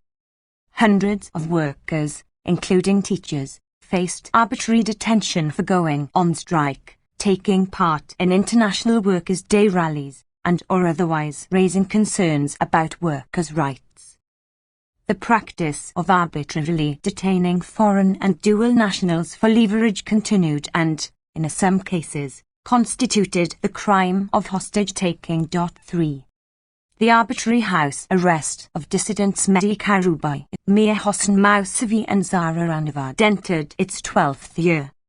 The judiciary lacked independence and oversaw a repressive apparatus replete with systematic due process violations, including denial of access to a lawyer at the investigating stage, enforced disappearance, incommunicado detention, admission of torture-tainted confessions as evidence, and summary and secret sham trials bearing no resemblance to judicial proceedings, resulting in imprisonment, flogging and death sentences. Torture and other ill treatment. Torture and other ill treatment, including through prolonged solitary confinement and deliberate denial of medical care, remained widespread and systematic. Forced confessions obtained under torture and other ill treatment were broadcast on state television. Prison and prosecution authorities, working under the judiciary, held prisoners in cruel and inhuman conditions characterized by overcrowding, poor sanitation, inadequate food and water, insufficient beds, poor ventilation and insect infestation. Dozens of people died in custody in suspicious circumstances involving credible reports of physical torture and or denial of medical care. No investigations were conducted in line with international standards. The Penal Code retained punishments violating the prohibition of torture and other ill treatment, including flogging, blinding, amputation, crucifixion and stoning. Between May and September, the authorities amputated the fingers of at least 5 men convicted of theft, 4 in Evin Prison, Tehran Province, and 1 in Rajai Shah Prison, Olboz Province. 4. In October, the cases of 2 men and a woman were sent to the Office for Implementation of Sentences in Tehran to carry out their sentences of blinding under the principle of qisas, retribution in kind. No public information emerged on their implementation by the end of the year. Courts issued at least 178 flogging sentences, according to Abdurrahman Barouman Center. Discrimination.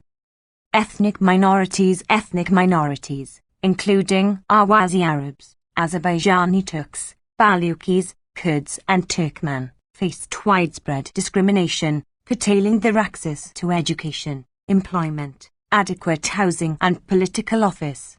Continued underinvestment in minority-populated regions exacerbated poverty and marginalization.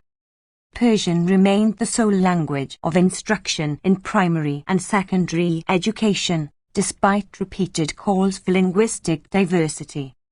Security forces unlawfully killed scores of unarmed Kurdish cross-border couriers, Kalbars, between the Kurdistan regions of Iran and Iraq and Baluchi fuel porters, Sakba, in Sistan and Baluchistan province. Authorities failed to investigate the killings and hold those responsible accountable. Religious minorities, including Baha'is, Christians, Gonabadi dervishes, Jews, Yes, non-Sunni Muslims suffer discrimination in law and practice, including 198. Amnesty International Report 2022-23. In access to education, employment, child adoption, political office and places of worship. Hundreds were arbitrarily detained, unjustly prosecuted, tortured or ill-treated and or subjected to other forms of harassment for professing or practicing their faith. People born to parents classified as Muslim by the authorities risked arbitrary detention, torture or the death penalty for apostasy if they adopted other religions or atheism. Members of the Baha'i minority were subjected to widespread and systematic violations for practicing their faith, including arbitrary detention, interrogation, torture and other ill-treatment, and enforced disappearance. Authorities forcibly closed Baha'i businesses, confiscated dozens of Baha'i properties, demolished their homes and cemeteries, and banned Baha'is from higher education. In June, an appeal court upheld a verdict authorizing the confiscation of 18 Baha'i properties in Semnan province. In August, the authorities bulldozed 6 Baha'i houses and confiscated more than 20 hectares of land in a village in Mazandaran province, resulting in loss of livelihood. 5. Authorities raided house churches and subjected Christian converts to arbitrary arrest, confiscation of personal property, prosecution on national security charges, and punishments such as imprisonment, fines and internal exile. Several Gonabadi dervishes remained unjustly imprisoned. Gupti people suffered systemic discrimination and violence. Consensual same-sex sexual relations remained criminalized with punishments ranging from flogging to the death penalty. State-endorsed conversion therapies amounting to torture or other ill-treatment remained prevalent, including against children. Hormone therapy and surgical procedures including sterilization were mandatory for legal gender changes. Gender non-conforming individuals risked criminalization and denial of access to education and employment. In August, Gupti rights defenders Ara Sedai Hamadani, known as Air, and another woman, Elam Chubda, were sentenced to death for corruption on earth by a revolutionary court in Urumia, West Azerbaijan province, due to their real or perceived sexual orientation and or gender identity and their social media activities in support of LGBT communities. 6. The Supreme Court quashed their conviction and sentence in December and sent their case for retrial. Women and girls. The authorities continued to treat women as second-class citizens, including in relation to marriage, divorce, child custody, employment, inheritance and political office. The legal age of marriage for girls remained at 13, and fathers could obtain judicial permission for their daughters to be married at a younger age. Women and girls were at the forefront of the popular uprising, challenging decades of gender-based discrimination and violence, and defying discriminatory and degrading compulsory veiling laws that result in them facing daily harassment and violence by state and non-state actors, arbitrary detention, torture and other ill-treatment, and denial of access to education, employment and public spaces. There was a stricter enforcement of these laws in mid-2022, culminating in the death in custody of Mirza Zina Amini in September, days after she was violently arrested by Iran's morality police amid credible reports of torture and other ill-treatment. Authorities failed to provide adequate gender-specific healthcare to women prisoners. The Defending Dignity and Protecting Women Against Violence Bill, introduced over a decade earlier, stalled in Parliament. Lawmakers failed to revise the bill to define domestic violence as a separate offence, criminalise marital rape and child marriage, or ensure men who murder their wives or daughters face proportionate punishments. Amnesty International Report 2022-23. 199. refugees and migrants' rights. Security forces unlawfully fired live ammunition at Afghan men, women and children attempting to cross the Afghanistan/Iran border, resulting in unlawful killings. Afghans who managed to enter Iran were arbitrarily detained and subjected to torture and other ill treatment before being unlawfully and forcibly returned. Death penalty. Executions increased from the previous year and public executions resumed after a 2-year hiatus. The authorities used the death penalty as a tool of political repression against protesters, dissidents and ethnic minorities. The oppressed Baluchi minority made up a disproportionate number of those executed. The death penalty was imposed after grossly unfair trials, including for offences not meeting the threshold of the most serious crimes such as drug trafficking, financial corruption, vandalism and thefts protected under international human rights law, including the peaceful exercise of the right to freedom of expression. Several people were executed for offences that occurred when they were children. Scores of others who were below 18 years of age at the time of the crime remained on death row. Impunity. No public official was investigated or held accountable for extrajudicial executions and other unlawful killings, torture, enforced disappearance and other grave human rights violations committed in 2022 or previous years.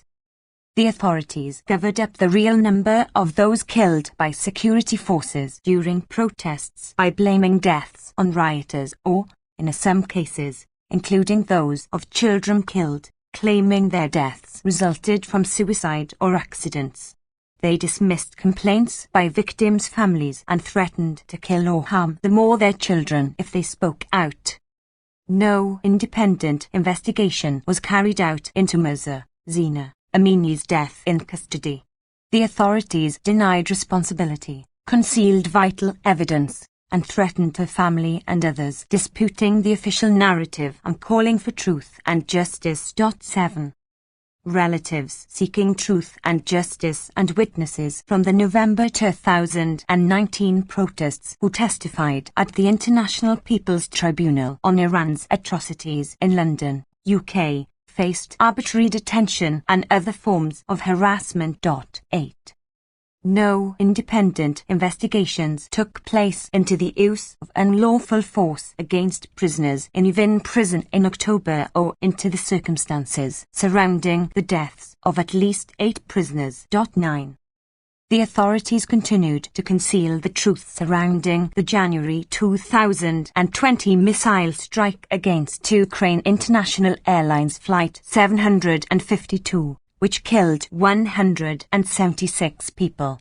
In August, the judiciary announced the return of the case of 10 low-ranking officials tried before a military court for their involvement in the missile strike to the prosecutor's office due to a flawed investigation. Impunity prevailed for ongoing crimes against humanity relating to the mass extrajudicial executions and enforced disappearances of 1988, with many of those involved holding top positions, including the president. High concrete walls were erected around the Kavaran mass graves where the remains of several hundred victims are believed to be buried, raising concerns about the security of the site. 10. In July, a Swedish court sentenced former Iranian official Hamid Nouri to life in prison over crimes relating to the 1988 prison massacres, following an historic trial under the principle of universal jurisdiction.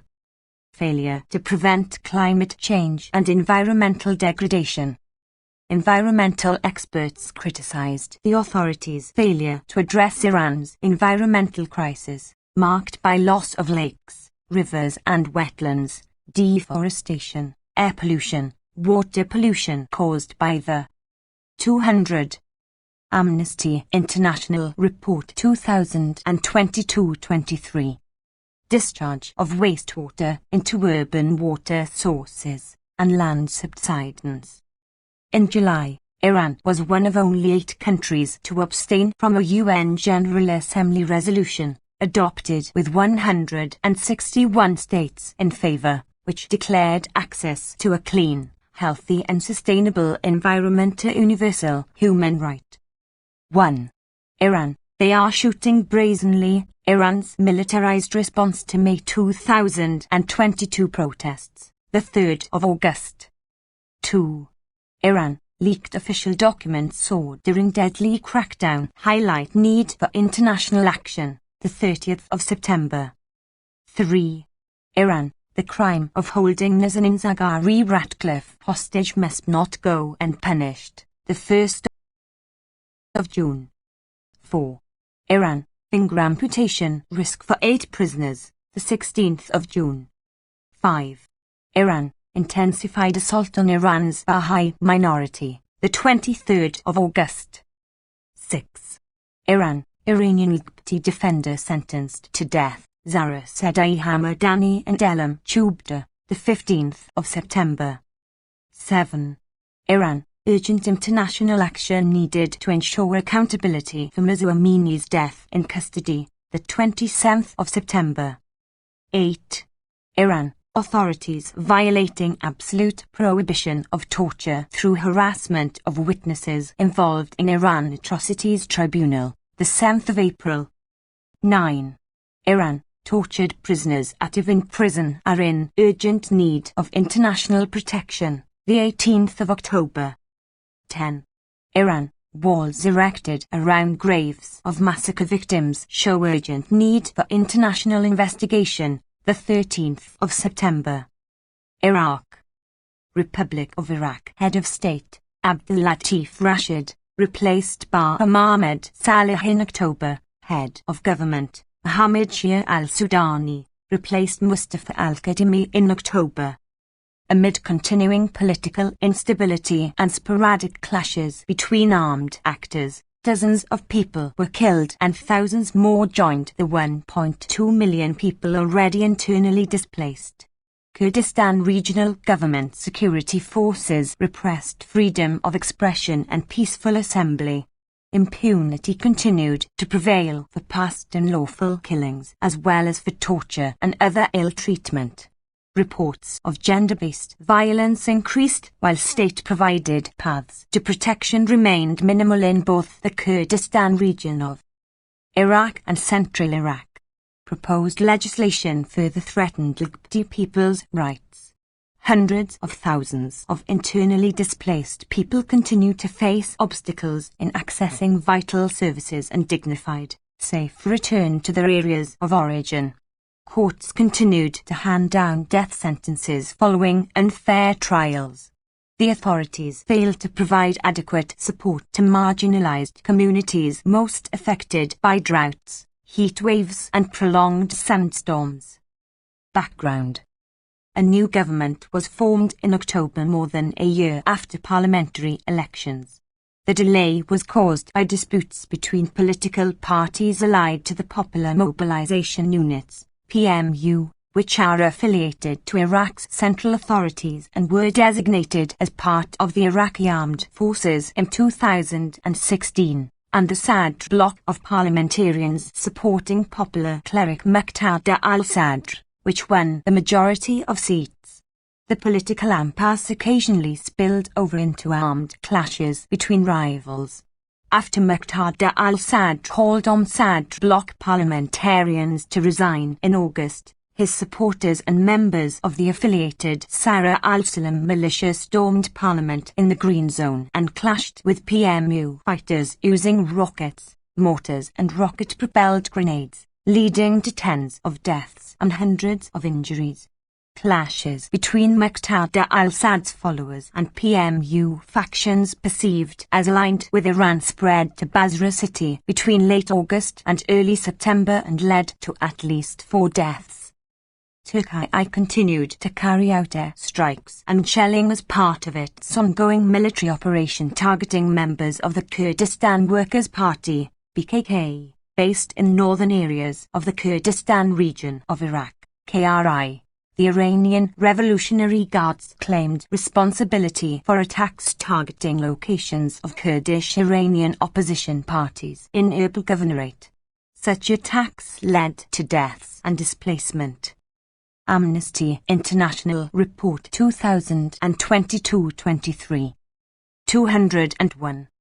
Sporadic attacks by the armed group Islamic State, which targeted security forces, barracks and checkpoints, continued in Anbar, Kirkuk and other governorates previously controlled by Islamic State.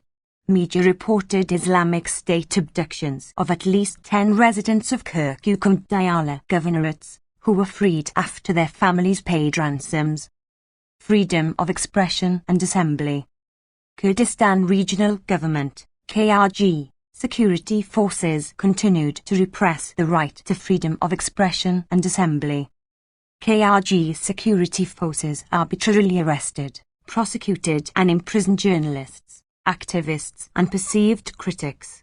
2 journalists and 3 political activists, detained since August 2020 and convicted in February 2021 on national security-related charges, went on 3 hunger strikes during 2022 in protest at their continued detention, despite a decree issued in February by the KRG President Nichivn Barzani to reduce their sentence from 5 to 2 years. On the 6th of August, KRG security forces used tear gas and rubber bullets to disperse peaceful protests in the cities of Erbil and Sulaymaniyah in the KRI against delayed payment of government wages and lack of employment opportunities, resulting in several injuries. Asayish forces, the KRG's primary security and intelligence agency, briefly detained at least 20 journalists in connection with protest coverage. The New Generation Party, an opposition party that called for protests, reported that Asayish forces arrested dozens of its members at their homes or during the protests in Erbil and Sulaymaniyah. After several days in detention, they were released on bail without being informed of any charges. In September, Asayish forces arrested a journalist working for a media outlet aligned with the opposition during his coverage of a Turkish drone attack targeting PKK fighters in Erbil Governorate. He was released the next day without charge after signing a pledge to no longer cover similar incidents. In October, Asayish forces arrested 2 journalists near Erbil under the vaguely worded 2008 law to combat the misuse of electronic devices, used in the past to prosecute individuals for posting content deemed critical of officials.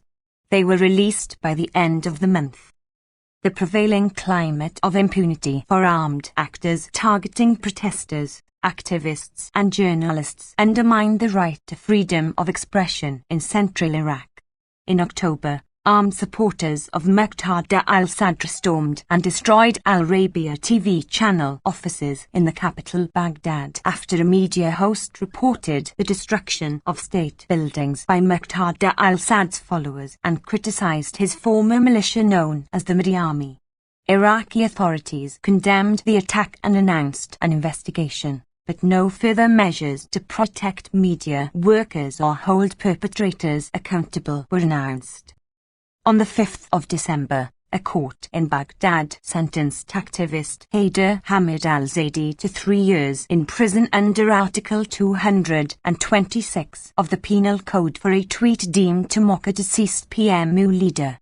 Haider Hamid al-Zaidi had been arrested in June and released 2 weeks later on bail. On the 7th of December, security forces opened fire on protests in the southern city of Nasiriyah to denounce the sentence, killing at least 2 and injuring at least 17. Impunity. Impunity prevailed for hundreds of unlawful killings during the October 2019 protests, with little progress in investigating suspected perpetrators. The Iraqi authorities failed to announce the results of investigations by committees established in the aftermath of protests to investigate protest violence, as well as the targeted killings and attempted killings of tens of activists between 2019 and 2021. armed actors continued to threaten to kill or disappear activists as well as relatives of dead or disappeared protesters and activists, prompting them to go into hiding or flee abroad. In February, an investigative court in Nasiriyah City, the Car Governorate, launched 202. Amnesty International Report 2022-23.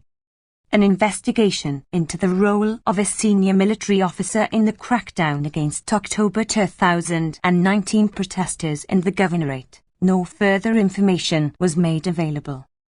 Also in February, Ali al-Bayati, a former member of the Iraqi High Commission for Human Rights, a national institution, was questioned in a Baghdad investigative court on charges of defamation because he raised torture concerns in a media interview in 2020 and officials lodged a complaint against him.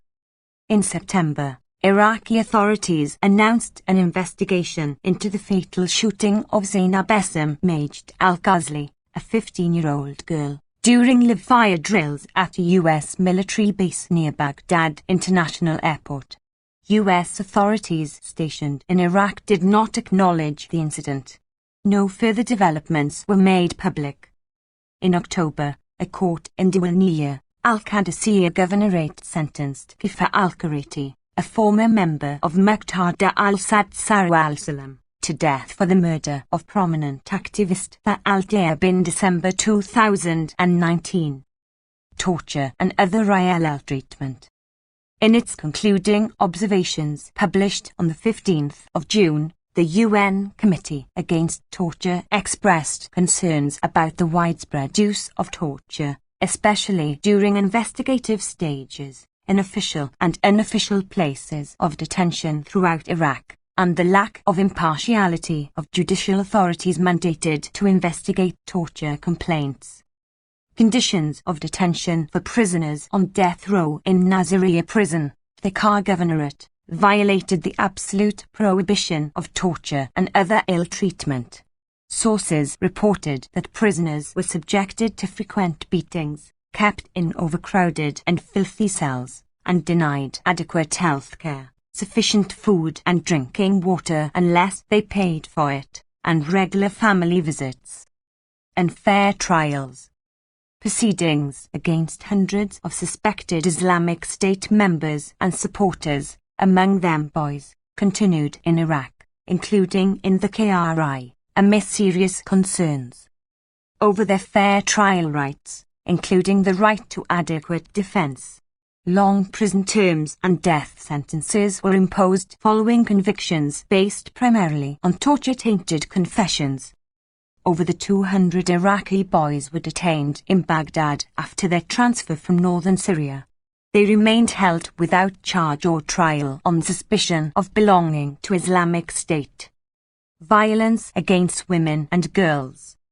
The Iraqi parliament continued to fail to criminalize domestic violence despite an increase in honor killings and other forms of gender-based violence documented by national NGOs.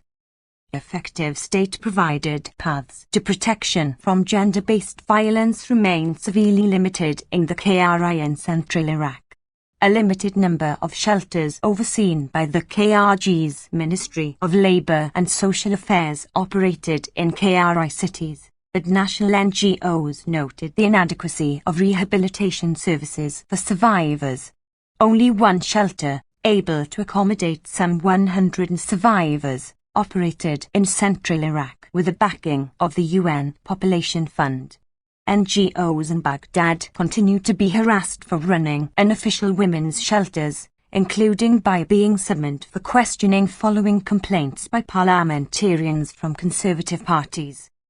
The KRI witnessed an increase in reports of women and girls killed by male relatives, including for converting to a different religion and for identifying as transgender women.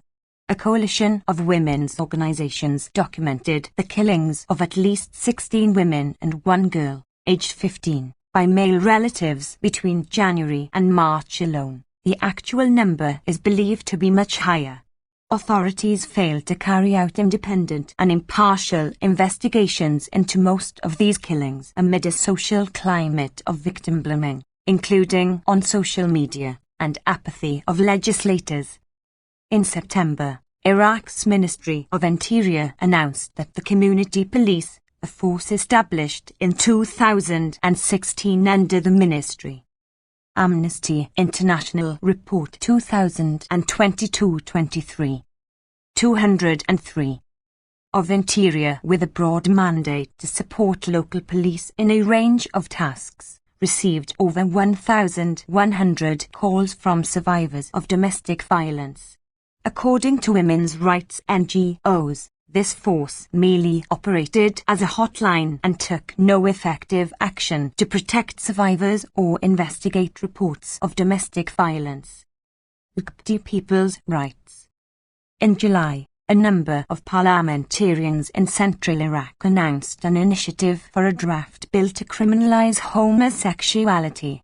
In September, a bill was introduced in the KRI Parliament to criminalize overt support for LGBT rights. Internally displaced people's rights.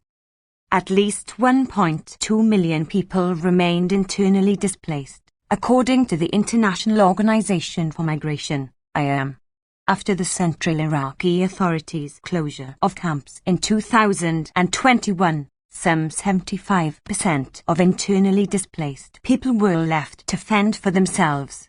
Around 15% were housed in 14 camps that remained open in the KRI and parts of Nineveh Governorate controlled by the KRG.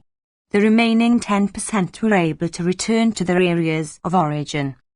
Thousands of internally displaced people faced obstacles to their dignified and safe return to their areas of origin in Anbar, Diyala, Nineveh and Salah al-Din governorates due to risks of arbitrary arrest and other harassment by armed actors and security forces, as well as lack of livelihood opportunities and access to services.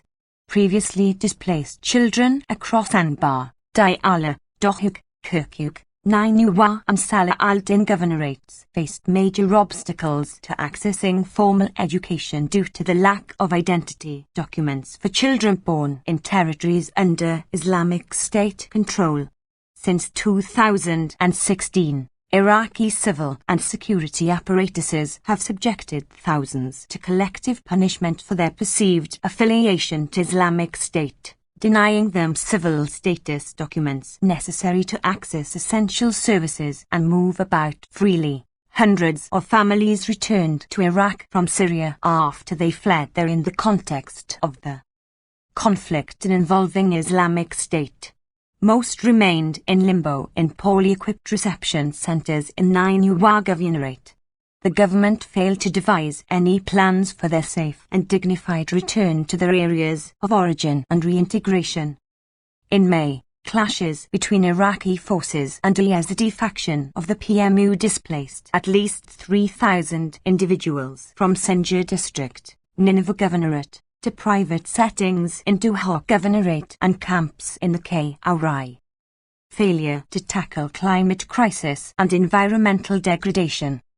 The effect of climate change, including droughts, heat waves and sunstorms, impacted the lives of millions of people across Iraq. The IOM reported that by September over 10,000 families remained displaced because of drought, land degradation and increased salinity in rivers across 10 governorates. Iraq's healthcare infrastructure, already on the brink of collapse due to the COVID-19 pandemic and years of neglect and corruption, failed to meet the needs of people impacted by heavy and protracted sandstorms. Day laborers were disproportionately affected by the closure of public institutions during particularly heavy sandstorms between April and June due to their loss of livelihoods in the absence of any social security system. Right to water. In October, Iraq's Water Sources Ministry said that 2022 was the driest year since 1930. Water shortages resulting from drought, failure of desalination plants blamed on corruption, and the drying out of riverbeds and marshlands had devastating human rights impacts, particularly on the rights to health, work, water and sanitation of millions of Iraqis. Iraqi authorities failed to provide adequate support to those most affected and to marginalized rural communities, including inhabitants of marshlands whose threatened livelihoods led thousands to relocate to urban areas. 204. Amnesty International Report 2022-23. NDC Iraq committed to voluntarily cut 1 to 2% of overall emissions by 2030 from the 2021 level, when it became a party to the Paris Agreement, and indicated its aim to raise its commitment to 15% conditional on international financial and technical support. Death penalty. Courts in Iraq imposed death sentences for murder, rape of children and terrorism-related acts, frequently following trials that failed to meet international fair trial standards. There was a notable decrease in the number of executions, but thousands remained on death row. Ireland. Ireland Head of State, Michael D. Higgins. Head of Government, Leo Varadkar, replaced Michael Martin in December. Criminalisation of aspects of sex work put sex workers at higher risk of violence. The UN Human Rights Committee, HRC, found inadequacies in redress schemes for women and children who had resided or been confined in state-funded institutions, and for women subjected to surgical procedures during childbirth without their informed consent. Concerns continued over access to adequate housing, including for Ukrainians and other refugees. Objections were raised over plans to introduce facial recognition technology in policing public spaces. Workers' rights. Research published in January found that Ireland's criminalisation of aspects of sex work placed sex workers at higher risk of abuse and violence, including rape. 1. It showed that 2017 legislation criminalising the purchase of sex forced sex workers to take more risks to earn an income, and that retaining the offence of brothel keeping prevented their working together in the same premises for safety. It further found that sex workers' mistrust of the police and social stigma were reinforced by the criminal law. Sex workers reported a fear of police harassment and violence and of landlords being targeted, leading to potential eviction and homelessness. These findings were echoed in further research published in August, which revealed that street-based sex workers faced discriminatory behavior from the police, including sexual exploitation and abuse of power by some officers. The research was based on interviews with sex workers by a team of researchers and peer researchers, in a collaboration between the University of Limerick and Gender, Orientation, Sexual Health, HIV, GOSF. The report of a 3-year review of the 2017 law by the Department of Justice had not been published by the end of 2022. Right to truth, justice and reparation.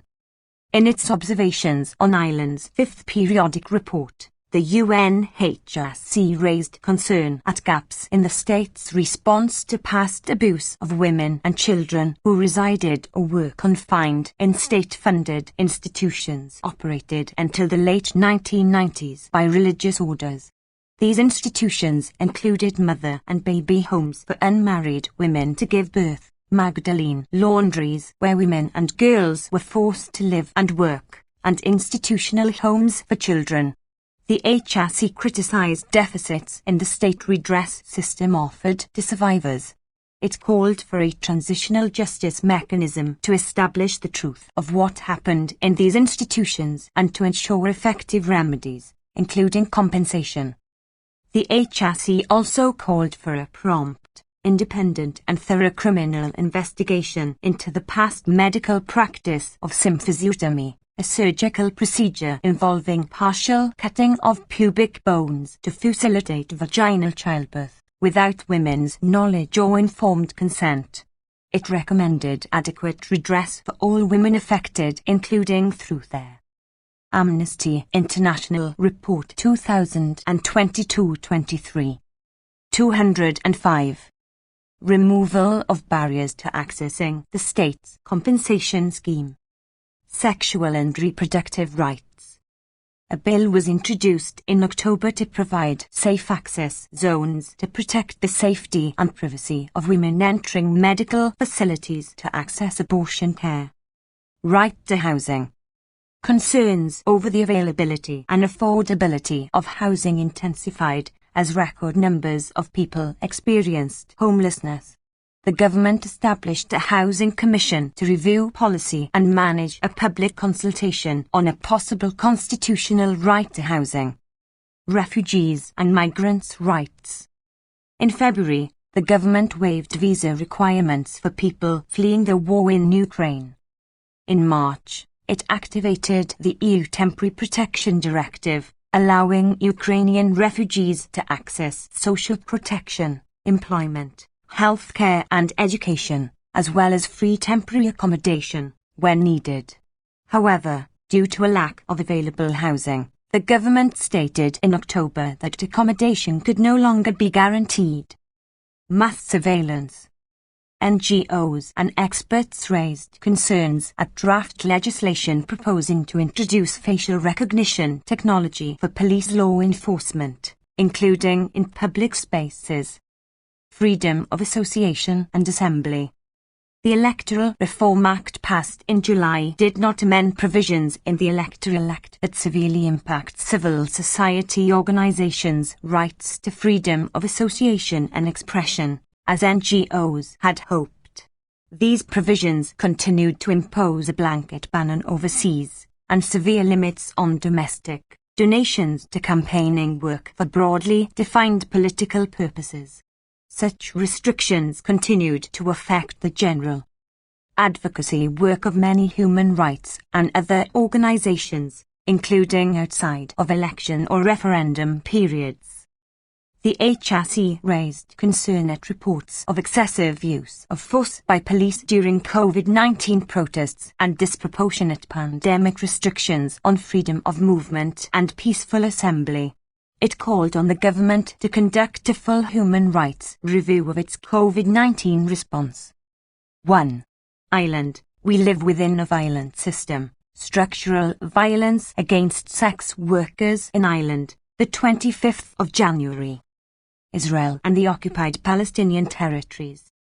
State of Israel. Head of State, Isaac Herzog. Head of Government, Benjamin Netanyahu, replaced Yair Lapid in December, who replaced Naftali Bennett in July.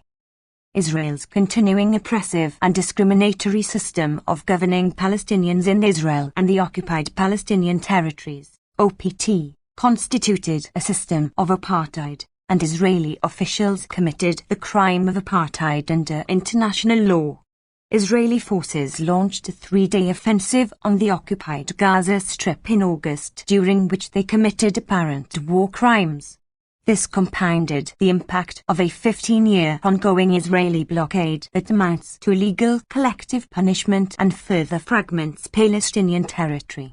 Israel escalated its crackdown on Palestinians' freedom of association. It also imposed arbitrary restrictions on freedom of movement and closures that amounted to collective punishment, mainly in the northern West Bank, ostensibly in response. 206. Amnesty International Report 2022-23. To armed attacks by Palestinians on Israeli soldiers and settlers. The year saw a rise in the number of Palestinians unlawfully killed and seriously injured by Israeli forces during raids in the West Bank. Administrative detentions of Palestinians hit a 14-year high, and torture and other ill treatment continued. Israeli forces demolished Al Araqib village in the Negev/Nakab for the 211th time. A further 35 Palestinian Bedouin towns in Israel were still denied formal recognition and residents faced possible forcible transfer. Authorities failed to process asylum claims for thousands of asylum seekers and imposed restrictions on their right to work. Background. In March, the UN Special Rapporteur on the human rights situation in the OPT determined that the political system of entrenched rule in the occupied West Bank and Gaza Strip satisfies the prevailing evidentiary standard for the existence of apartheid. In November, the UN Special Rapporteur on the right to adequate housing reached the same conclusion in relation to Israel's policies of home demolitions. Some states, including South Africa, condemned Israeli apartheid, echoing statements by Palestinian, Israeli and international human rights organizations. Despite this growing recognition, Israel continued to enjoy impunity thanks to the support of its key allies. In October, the United Nations Independent International Commission of Inquiry on the Occupied Palestinian Territory, including East Jerusalem, and in Israel, concluded that the occupation of the OPT is unlawful due to its permanence and Israel's measures to annex Palestinian land in law and in practice. In 2022, such measures included retroactive authorization of settlement outposts, including by the Israeli Supreme Court. In November, Israel held its fifth elections in 3 years after the collapse of an ideologically diverse coalition government, which continued to discriminate against Palestinians on both sides of the Green Line. The vote was polarized between those supporting and opposing former Prime Minister Benjamin Netanyahu, while consensus on maintaining Israel's occupation of Palestinian and Syrian territories remained. The right-wing bloc, led by Benjamin Netanyahu and a religious nationalist coalition, secured a majority of seats and formed a government in December. Apartheid. In February, Amnesty International released a 280-page report showing how Israel was imposing an institutionalized regime of oppression and domination against the Palestinian people wherever it exercised control over their rights, fragmenting and segregating Palestinian citizens of Israel, residents of the OPT and Palestinian refugees denied the right of return. Through massive seizures of land and property, unlawful killings, infliction of serious injuries, forcible transfers, arbitrary restrictions on freedom of movement, and denial of nationality, among other inhuman or inhumane acts, Israeli officials would be responsible for the crime against humanity of apartheid, which falls under the jurisdiction of the ICC. 1. In March, Israeli authorities reenacted the Citizenship and Entry into Israel Law, temporary order, that imposes sweeping restrictions on Palestinian family unification between Israeli citizens or residents and their spouses from the OPT to maintain a Jewish demographic majority.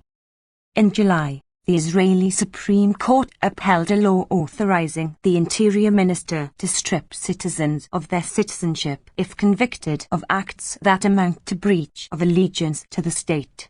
Since its enactment in 2008, application of the law has only been considered against Palestinian citizens.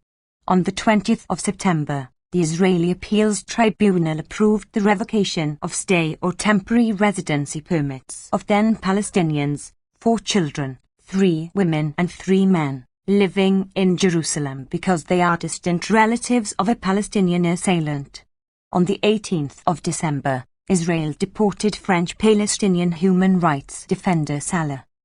Amnesty International Report 2022-23. 207. Hamri following the revocation of his East Jerusalem residency. 2. Unlawful attacks and killings. Armed conflict between Israel and Palestinian armed groups in Gaza. On the 5th of August, Israel launched an offensive on the Gaza Strip targeting the Palestinian Islamic Jihad and its armed wing, destroying or damaging some 1,700 Palestinian homes and displacing hundreds of civilians. The Israeli army and Palestinian armed groups committed apparent war crimes during the 3 days of fighting. See State of Palestine Entry. 3. According to the UN, 49 Palestinians were killed, including 31 civilians. Amnesty International established that Israeli forces killed 17 of the civilians, including 8 children. 7 civilians, including 4 children, were killed by a rocket that misfired, apparently launched by a Palestinian armed group. On the 7th of August, an Israeli missile, apparently fired by a drone, hit Al-Fawlua cemetery in Jabalia refugee camp, killing 5 children and injuring 1, in an apparent direct attack on civilians or indiscriminate attack. West Bank Israeli forces killed 151 Palestinians in the occupied West Bank, including East Jerusalem, and injured 9,875, according to OPT, amid a surge of military incursions that involved excessive use of force, including unlawful killings and apparent extrajudicial executions. For Defense for Children International Palestine reported that Israeli forces or settlers killed 36 children across the West Bank and East Jerusalem. On the 11th of May, Israeli soldiers killed Shirin Abu Akleh, a Palestinian U.S. Al Jazeera correspondent, and injured her colleague while they were covering an Israeli army raid in Jenin camp. In September, the Israeli authorities admitted that an Israeli soldier likely killed the journalist but concluded that no criminal offense had been committed. Right to truth, justice and reparation.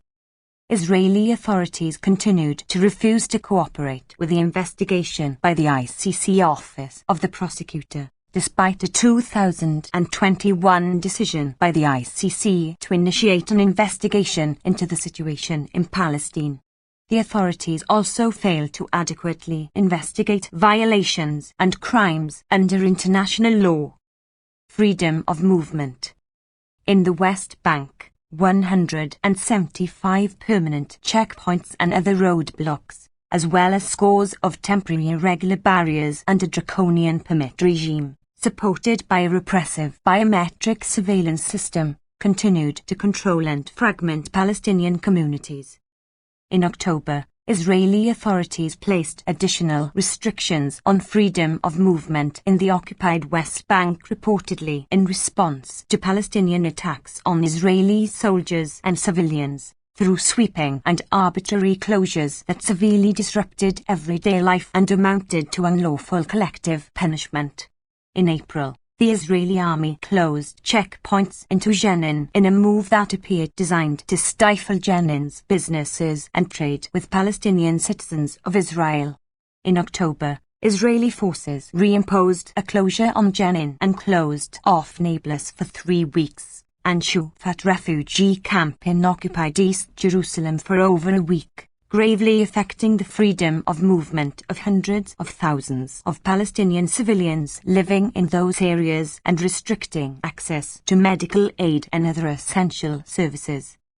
According to GOGAT, a unit of the Defense Ministry, Israel revoked the permits to work in Israel of 2,500 Palestinians as a means of collective punishment. A new procedure issued by the Israeli military authorities came into effect in October, restricting the ability of foreign passport holders to live with their Palestinian spouses in the West Bank by limiting their visas to a maximum of 6 months, requiring couples to request permanent residency. 208. Amnesty International Report 2022-23. Status in the West Bank, which is subject to Israeli approval. In Gaza, the illegal Israeli blockade entered its 16th year. According to Gaza-based human rights organization Al-Mezan, 9 patients, including 3 children, died while waiting for Israeli permits to receive life-saving treatment outside of the Gaza Strip, amid a complex bureaucratic entanglement between Israel, the Palestinian Authority and the Hamas administration. The only power plant in Gaza was forced to shut for 2 days in August because of a week-long Israeli closure of all crossings, which prevented the delivery of fuel. Forced evictions. Tens of thousands of Palestinians remained at risk of forced evictions in Israel and the OPT, including some 5,000 living in shepherding communities in the Jordan Valley and South Hebron Hills. Israeli authorities demolished 952 Palestinian structures across the West Bank, including East Jerusalem, displacing 1,031 Palestinians and affecting the livelihoods of thousands of others. On the 4th of May, the Israeli Supreme Court upheld a decision to forcibly transfer over 1,000 residents of Massif Yuta in the South Hebron Hills from their ancestral land, which Israel had designated as Firing Zone 918 inches, a military training zone closed to Palestinian access. In July, the Israeli Supreme Court legalized the settlement outpost of Mitzpe, built on private Palestinian land in the occupied West Bank, claiming that it was purchased in good faith. This reversed its 2020 decision that ordered the government to evacuate the outpost. According to UCA, 2022 was the sixth consecutive year that saw an increase in state-backed settler violence against Palestinians in East Jerusalem and the West Bank, reaching a peak in October during the olive harvest season. The Israeli army and police continued to fail to investigate complaints by Palestinians about such violence. In Israel, the authorities continued to deny official recognition to 35 Palestinian villages in the Negev, depriving them of essential services. In January, the Israeli Land Authority and the Jewish National Fund began planting trees on lands belonging to the village of Sawa al-Atrash in the Negev/Nekab to forcibly transfer its Palestinian population.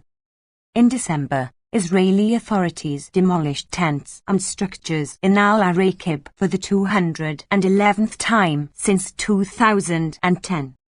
Arbitrary detention.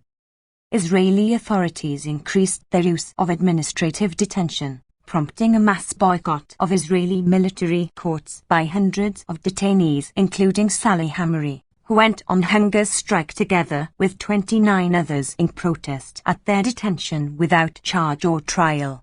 By 31st of December, 866 individuals, all but 2 of them Palestinians, were administratively detained, the highest number in 14 years. On the 15th of April, Israeli police arrested more than 400 Palestinians, including children, journalists and worshippers, during a raid on the Al-Aqsa Mosque compound in the Old City of Jerusalem. According to the Palestinian Red Crescent, at least 152 Palestinians were injured by rubber bullets, live ammunition and stun grenades, and were beaten. Most were released after several hours. Torture and other ill treatment. Israeli forces continued to subject Palestinian detainees to torture and other ill treatment. As in previous years, the Internal Investigation Unit of the police, Agash, failed to properly investigate complaints of torture. On the 24th of November, the Beishba District Court extended, by 4 months, the solitary confinement of Ahmad Manazra, imprisoned as a 13-year-old in 2015 and held in solitary confinement since November 2021, an act that amounts to torture. The same court had rejected in September his appeal for early release on medical grounds despite his severe mental health condition. Amnesty International Report 2022-23. 209. Freedom of association and expression. On the 18th of August, Israeli soldiers raided the offices of 7 Palestinian civil society organizations in Ramla, vandalizing equipment, seizing files, and issuing closure orders based on the 1945 Defense Emergency Regulations. 5. On the